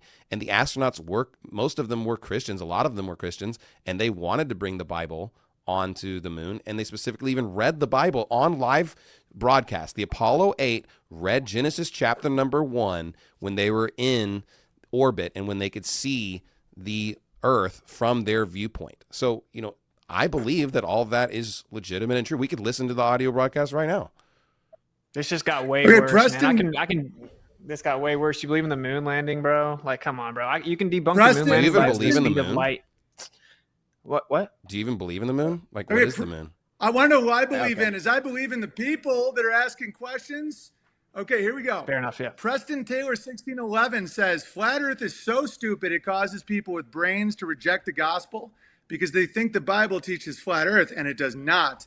That's why we're hostile and aggressive. It's damning. What say you, Austin? Yeah, I mean, in reality, to believe that the Bible's true and that the earth is a globe, right? You have to say that the biblical descriptions are figurative or metaphorical, and you could say the same thing in any scenario, right? I mean, that's what's required, literally, unless you twist what it says. But actually, what happens, bro, is tons of atheists discover that the earth's actually in the center of the universe and that we were grossly lied to about it, and all the physicists and astrophysicists know about it. And then they're like, wait a minute. This changes everything, and then they re-examine the Bible as potentially viable again because there is no denying a creator if the earth's in the center of the universe.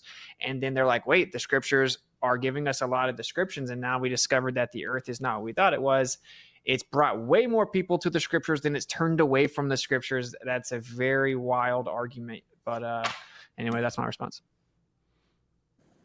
Pastor, would you like to respond?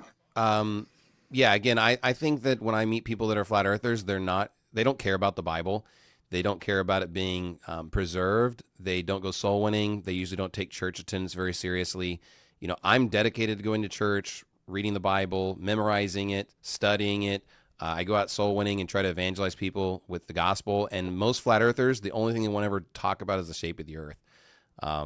Well, you did admit you wouldn't let them in though. So No, I didn't why say would a that. flat I earther said go that to I a just wouldn't let church someone go around evangelizing that theory to every single person. or in my just church. saying their opinion about it? Well, Yeah. they can have an opinion. So- There's a difference between expressing your opinion gotta and keep going it around quiet. teaching people. Like, so if someone come up to me, Oh, and totally. so if someone said like, "Hey, do you believe the Earth is flat?" and they said, "Yeah, I do," I'm not going to throw them out of church. But if they're like trying to take everybody Okay, to their good. house and teaching it secretly and trying to go against the church, like it wouldn't matter what doctrine it was. It just wouldn't be healthy for a church specifically. A church needs to have some You're level saying of they couldn't agreement. go tell people outside of the church? That They is couldn't- so No, crazy. they culty, couldn't be bro. taking people to a side or into their house and trying to teach against the church, because then there's no point in going to our church. Like if you don't have if you don't have any kind of consensus as far as like what you guys believe, like it doesn't make sense. Like if I believe the King James Bible is the Bible we should use, but people are going around saying no, we should use the NIV. Well, then we're gonna have to say, hey, this person can't be a part of our church because they just don't even believe, what we believe. You do realize that the specifically. prophets and everything. How would they you debated a real lot. quick? How would you monitor what people are teaching in their house? Like, what would be the way to figure out who's going against it? Yeah, I don't monitor anything whatsoever. So it would just simply be if people came to me. If you heard about it, If people came to me and just said, hey, this person is teaching this false doctrine, and multiple witnesses came to me and told me all that, then I would address it with them and say, hey, we believe a certain way. We don't want people to, go against what the church's teachings are. So if you don't agree, maybe you should find a different church that agrees with you on that particular issue. And if not, then we'd have to take it before the church, and it could elevate to the point of church discipline. But again, that would be any doctrine specifically. what if? This is from B. Smith. What if Sunday school carpet is debated between solar system carpet or plain carpet? Who gets kicked out of the church? If it's not a direct tie to something the Bible teaches, I don't care. Cool. So either carpet opinion, you're good. Yeah, it doesn't matter. Nice.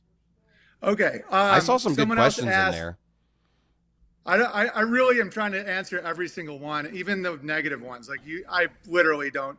Like, should we drink Kool-Aid? Austin talk more. Which is the real denomination? Like, I don't know how Austin stays so calm. Let Austin. About that, folks, the internet just is having a little bit of an issue, but we want to bring it back. We've been having a great discussion, a lot of great questions in the chat. You can keep the chat going. We're going to bring them back in here in just a second. Apologize for those technical difficulties. Hopefully we'll get that fixed in the future, but we should be getting them rejoining here in just a second again. And I really appreciated a lot of the questions in there. I wanted to see if we could address a couple more with Owen.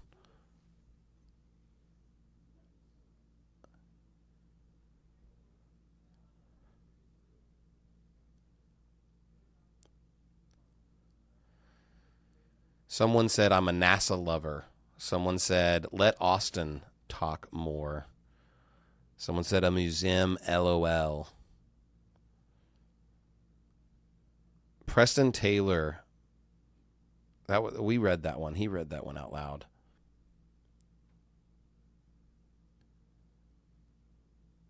NASA are devil worshippers, says Jesus loves you 777.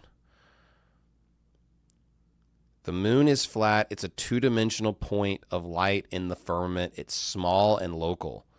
I've never. All right, we're back in business. Yeah. Sorry about that. No, it's all good. I think we're really cooking. All right, cool. So we can keep going. What do you guys want to do? You want to answer a few more?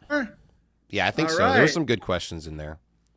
Let me know if you see any questions, or you can just state the question and answer it if you see something I don't. Why is the sun and moon seen at the same time during the day? That's just simply because the moon is orbiting the Earth, and so at any point they could line up. I mean, that's what we literally saw was the solar eclipse not that long ago, where the moon literally was in the direct path of the sun for some people in the United States, and they saw that solar eclipse. I'm curious, Austin, do you think that was really the moon in front of the sun, or do you think it was something else? Yeah, if it was the moon, it works on a flat Earth. I didn't see the moon approach or leave it, so I don't know. But if it is, it works on a flat Earth, so I'm open either way. In fact, it only works on a flat Earth. I just want to say this one more time so the audience knows this is really crazy. You can try this at home. it cannot be what the globe model says, because if you take a sphere and put it in front of a spherical light source and project that onto another sphere, the shadow does not remain a perfect circle as it crosses the face. It actually turns into an oval and then goes back to a circle because of the geometry of the object the shadow's on. So I know that it's not a spherical Earth casting a shadow, or that it's just two spheres casting a shadow. It just isn't physically possible. So I don't know. I think that we're not supposed to fully understand the heavens. I think we're supposed to admire them. Just for clarity, I just want to make sure. Are you saying that you agree that the moon moved in front of the sun, or are you just saying it's possible? I'm saying it's possible. We don't see the sun approach it. We don't see the sun leave it.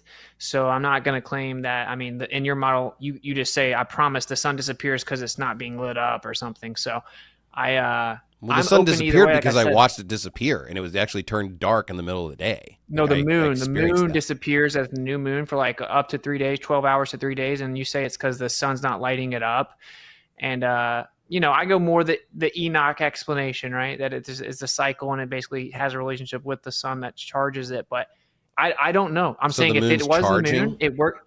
You know that if it's what it says in Enoch. I'm guessing you don't like Enoch, but what I'm Well, saying Enoch is says if that women gave birth to 450-foot tall giants. So I'm curious if you believe that's true. I don't want to die. No, Well, the unit I'm that people 6'8". claim is wrong, but it doesn't matter. I mean, I know that Owen's pretty big, but I don't think that his mom gave birth to him. But at did that you get size. my point that even on a flat Earth, it would work if it was the moon? No, it doesn't work at all, because it would have to be a sphere specifically. And again, the patterns I showed with that map show that the solar eclipses do not follow any kind of model that's on the flat Earth map. So the solar eclipses specifically disprove the flat Earth models that are demonstrated and shown. See, this is where we would have a problem, is if I've corrected you and you go research and find out what I said's true, which is that the prediction's not based on that at all. It works perfectly fine. It comes from a flat Earth civilization, and then you just keep saying it. Then we're getting in dangerous territory. And I know maybe right now you assume I'm wrong because I'm a flat earther. I must be wrong. I promise you the eclipse prediction isn't in any way specific to a globular assumption and where it's spinning or revolving. It's not at all. I encourage you to look into it. Go to adl.place and you will be able to see all of it explained. Crush Bandicoot 7 says, for Pastor Shelley, we're all the same countries in on the COVID vax together. I mean, specifically, I don't know exactly the widespread nature of the COVID vaccines, because it seems like it was mostly like the developed countries and then affiliates of America specifically. I think that generally speaking, I think everybody kind of subscribes to the vaccine viewpoint. So, when it comes to vaccines specifically, though, they have a hard time handing these out to the citizens. But I don't really care what these governments subscribe to, because if they go against America, they're going to lose funding. And so a lot of times they don't even necessarily agree with these things. They just don't want to lose funding or get harassment or have sanctions or all kinds of stuff. So I don't know that necessarily proves anything that a lot of countries were in on the COVID vaccines. I know that some countries even didn't subscribe to them and didn't pass them out in the same way. So yeah, Haiti, they killed him. Now, the point is, like, you referenced all the countries with the moon landing, satellites, all that. The point is pretty obvious. The countries that don't want to lose funding from a very small group of people in America go along with whatever they're told. Golfer Bear says, please allow Witsit to explain how obvious and gay the moon landing is. Go ahead, Witsit. I guess the people want to hear that. Yeah, I mean, in every single way, it's obviously faked and gay. But the easiest way to debunk the moon landing is the actual amount of time it takes for them to communicate back and forth, according to the speed of light and the assumption that the moon is 238,000 miles away. A round trip is 2.5 seconds. And that means that you cannot communicate any faster than that.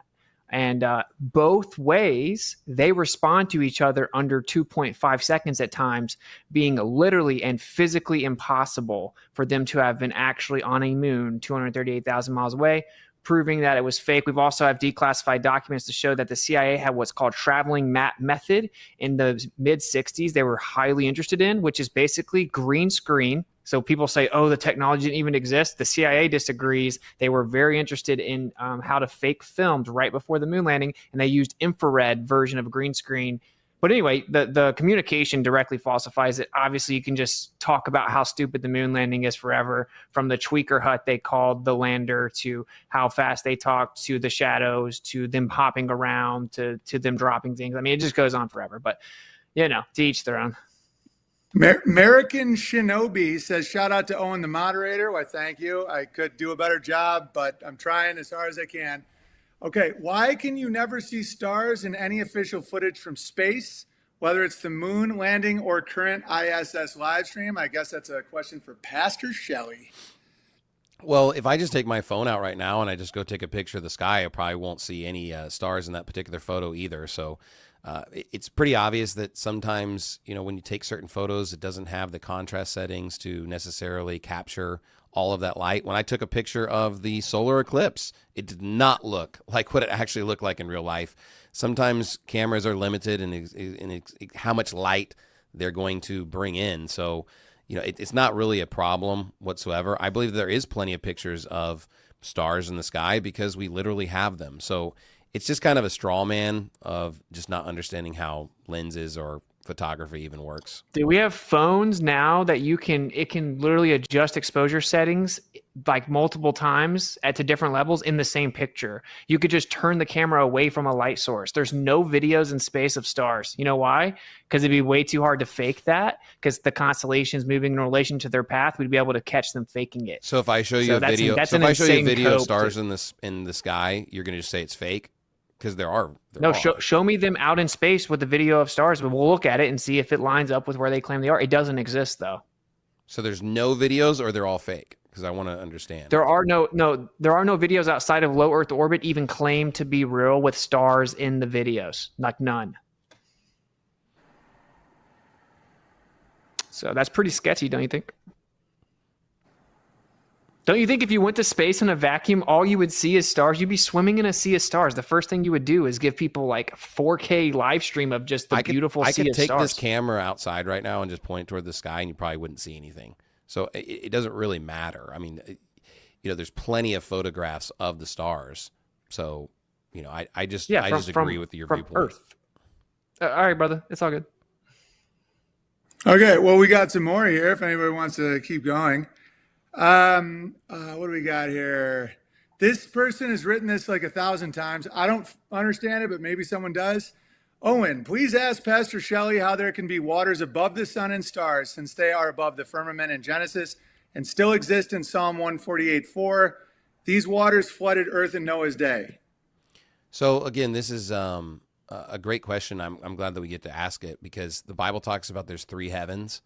And the first heaven is what we know as the sky. And then we have the second heaven, which we know as space. And the third heaven is where God resides. So the verses that they're pointing out of waters being above the heaven, that's specifically talking about clouds. So it's a really easy explanation. And it's just not cool. It doesn't like prove the flat earth. So people just reject that very obvious and clear interpretation. Proverbs chapter number 8, it's very clear in verses like 26, 27, and 28. It actually gives you the day 1, 2, 3 of creation, and it clearly says that he established the clouds. So, that, and I don't know if you know, clouds are made of water. So it's just very clear that the water that's above the firmament is talking about clouds. Okay.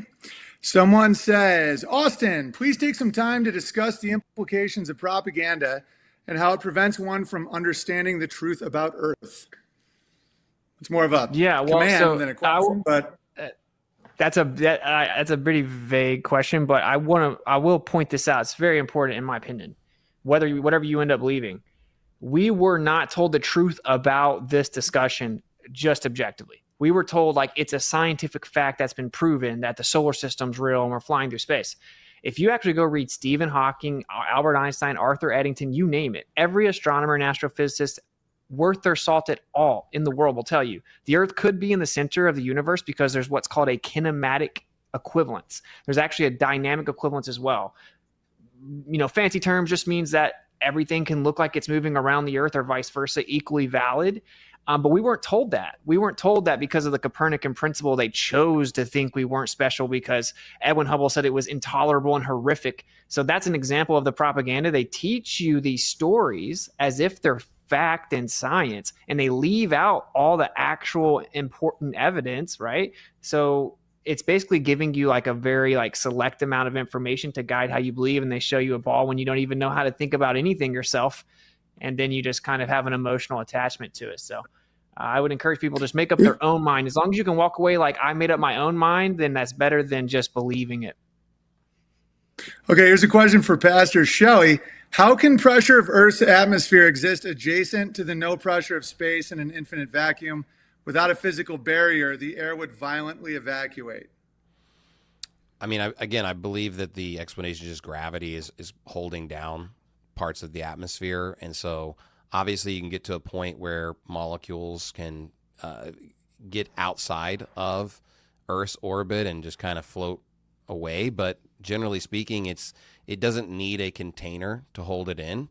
It's simply just being held in by gravity specifically, and that's just our atmosphere. But again, people will say that gravity's not real, or they'll make all these claims about gravity not being true, but it's obvious that things do fall down towards the Earth. That's just an observable fact.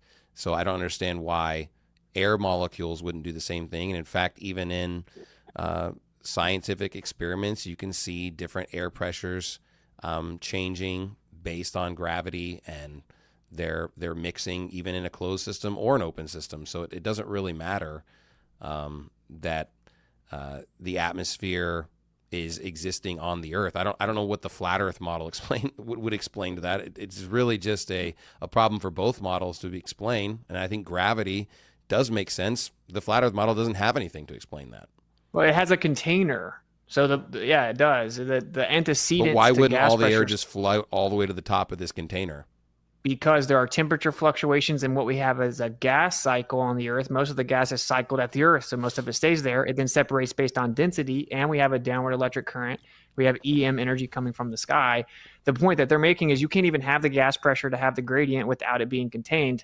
And if you're saying it's gravity, well, first of all, you're just kind of begging the question that's true, but where gravity is the strongest on the Earth, it will still fill a vacuum. So why doesn't it stop the gas from filling a vacuum on the Earth where gravity is the strongest? It's just a claim. They actually claim some of the gas does get off into space. They say we lose tons of hydrogen every day. But anyway, yeah, I mean, you can't use an experiment to show an open system. You know, you have to use a container for gas pressure. So it's called special pleading. They're like, "Oh, this is the one exception in the universe. Trust me, bro," which is what the globe always does, to be honest. Well, if I open a Hey, Coke Pastor. can, doesn't the air, diffuse? So it's now an open system. Yes, and we yes. see The that. second law of thermodynamics supports our point. Okay. That's actually, yeah, it supports the other point. All right. Hey, Pastor, explain how a rocket produces thrust in space with no air molecules to push against. Also, thanks for proving you clearly know nothing about biblical cosmology. We're trying to avoid that. But yeah, thrust in space with in a vacuum. How does thrust work in a vacuum? Well, if we're talking about going to the moon specifically, I believe that you simply just take your rocket, you shoot up, you take the Earth's orbit, and it uses a slingshot effect.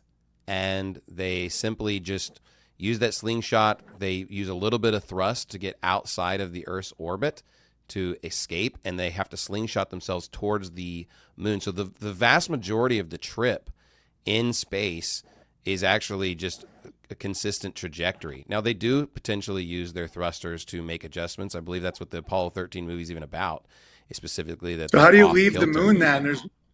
The moon's a vacuum allegedly. So how would they blast off without a, how would they leave the moon? Because that's the alleged claim. Again, I don't know what the atmosphere of the moon is. I mean, it's difficult. It's claimed to by NASA. It's zero. They have no atmosphere. Again, I don't know exactly how they would argue for that specific thrust. Okay, I'm curious to know Pastor Shelley's view on dinosaurs. Are they real or made up?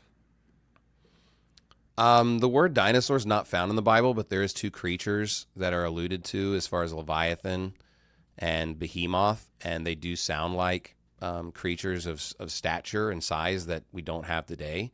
Additionally, there's a lot of cities and civilizations throughout history that have appealed to certain large animals.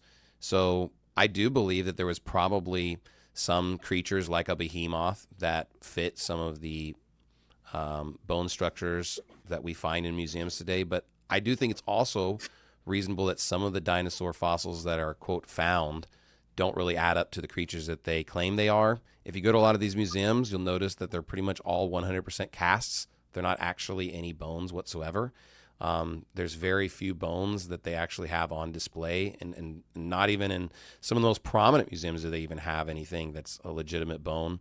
So I think it's probably a mixture of, there's probably some fiction and some fact to that, but I do think the Bible does appeal to a creature in Job as Behemoth that does not fit an elephant or a rhino, and I believe it's very likely that it could have been some type of what we call dinosaur, and that they would have existed with man. They were created in the 6-day creation in Genesis 1.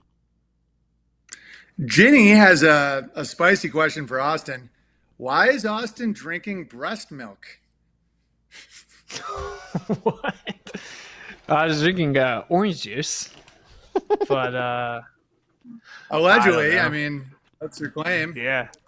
I mean, allegedly you're Yeah, drinking, touche. but according to Touche. a Rumble chat, it's breast milk, and we want to know what's going on. All right, American Shinobi says, Pastor, what are the odds we lost all knowledge and tech to make it to the moon and back, which is what NASA claims, and why haven't we went back? Yeah, I think that's a great question. Number one, China and India and other countries have visited the moon since then. India recently landed on the moon. But when it comes to technology, it's definitely lost all the time. We don't know how to build the pyramids. We don't know how they built certain things of antiquity. But, if you understand NASA in the 60s and the 70s, like a lot of the information was not in a computer. A lot of the information was in the head of their scientists, of their astronauts. They had to be able to do certain calculations in their head on the fly. And so a lot of that information doesn't necessarily get transferred, doesn't get written down. It's not any different than if you just drop me and Austin and Owen on an island by ourselves. We're not going to start manufacturing cars and computers and cell phones. Like, we don't know how to do that. And so there's not really any difference to a particular space program being shut down and that generation passing away and bringing a new generation, and they don't necessarily understand all of the technology that they had at that time.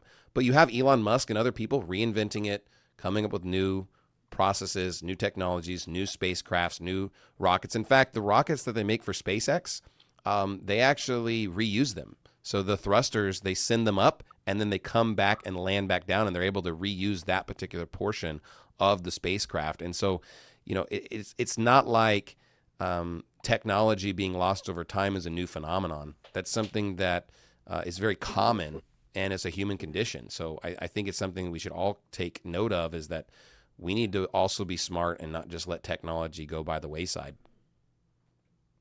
Totally. And I think it's a great time to start landing the plane. We're pushing 3 hours now, and everybody's been having a blast. And I just like to personally thank both of you guys for doing this. Pastor Shelley, Wits It Gets It. I thought this went really fun. I mean, the chat really enjoyed themselves, especially once I started reading their stuff. I think that they're enjoying it. I think everybody made some good points. And let's, each of you guys, 3 minutes, make a statement to your people, where people can find you, why you think this is important, but how we can still all get along. Let's wrap it up fun. Let's start with Austin. Yeah. So, like, the reason that I do this, man, and this may trigger some people here, is this isn't really something I would have ever done. If anyone knew me before I talked about this a lot, they would not believe this would ever happen. I had a very spiritual experience, and I started feeling kind of led to talk about how we're being misled about what was created for us. And it hasn't been easy for me, man. I lost a very good job offer. I've been completely ostracized and blah, blah, blah. And I don't care, but I mean, I'm not a victim or anything. I'm just pointing out that the motivation for flat earthers is nothing like what people seem to think it is. And the reason that I do all that is because it changes many people's lives, and that's just a fact. And flat earth is so dangerous that someone may move out of a city and make 5 babies and grow a garden or something, So it gets you close to the creator and grounded and more appreciative of what's here, and more intuitively like in line with what you experience. And so I just want the audience to go look into these things, like watch the Principle documentary, watch Heliosorcery. That's where you'll learn the true history of geocentrism. Inform yourself on these things, and you'll find out that there's something called the Copernican Principle. And that's the idea that the earth does not occupy a special or unique place. And these crazy atheistic people that want to believe in evolution and hate the idea of God and all this stuff, they push the Copernican Principle of philosophy into this discussion and now claim that it's science. And what you'll find out is the evidence actually shows that the Earth's in the center. And in fact, that we built huge telescopes for the first time ever in the early 1900s. We saw out to what people call galaxies, and everything was moving around the Earth.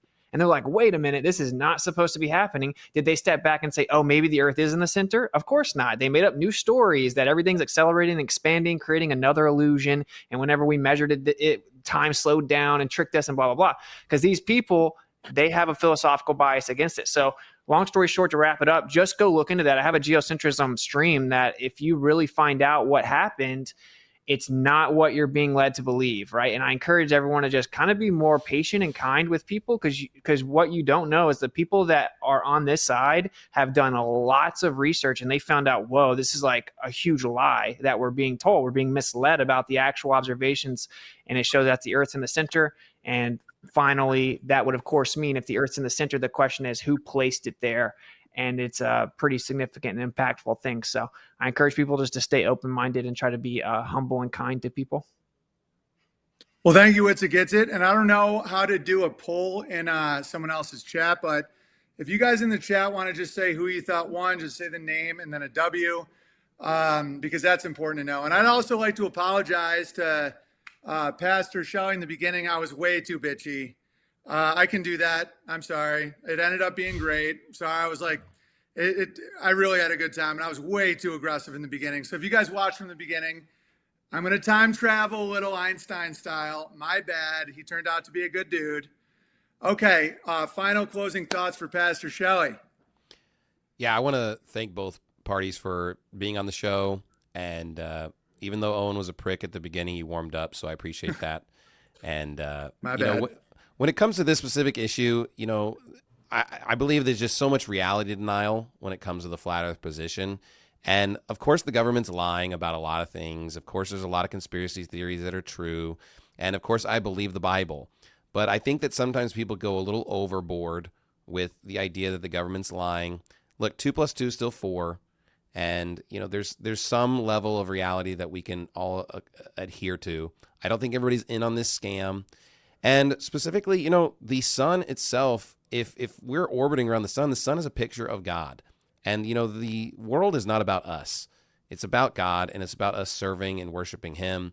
And specifically, the most important truth that you can ever get is the gospel of Jesus Christ, being saved. The Bible makes it clear that we've all sinned, and if we don't get saved, that we would go to hell, which is in the center of the sphere. And that's a place I don't want anyone to go to. That's a bad time to realize that the Earth's a sphere, is when you're in hell burning.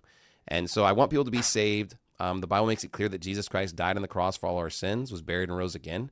And all we have to do is simply put our trust in him one time, put your faith in him alone for salvation, and you will be saved. You will go to heaven when you die. That's the most important truth. And of course, I do think that there's other things that are important. That's why we're having a discussion. We're bringing up these different topics. I do believe that NASA's not lying on this specific issue, but that doesn't mean that I care what NASA thinks, because I really don't. And people have believed in the sphere and believed everything I'm saying before NASA ever existed. So it's just a straw man to say that I just love these institutions or something like that. I don't care at all. I just want people to be saved, and I don't want people to be stupid and look like idiots. And unfortunately, the reason why people are mocking you for being a flat earther is because you're being stupid. They love you. Sometimes rebuke is coming from a place of love. Jesus said that he rebukes those whom he loves. And the Bible talks about parents spanking their children as a form of love. And so sometimes you tell someone that they're just being a retard and an idiot because they are, and you love them and you want them to stop subscribing to stupid, idiotic things like the flat earth. And I really hope that people will check out the evidence, because it's abundant that the earth is a sphere. Everything proves that. The Bible proves that. Don't listen to weird cultists who are trying to just suck you down a bad rabbit hole. Nice. That was a very eloquent close. And with that, we're going to land the plane. I'd like to thank Pastor Jonathan Shelley. He just it's the Baptist Bias here on Rumble. And I think he got a lot of people to watch. I mean, we've had almost over 2,000 the whole time. So took some courage and some balls and some open-mindedness to come have this chat. Of course, Wits It Gets It. Austin, I love his stuff. I've known him for a long time.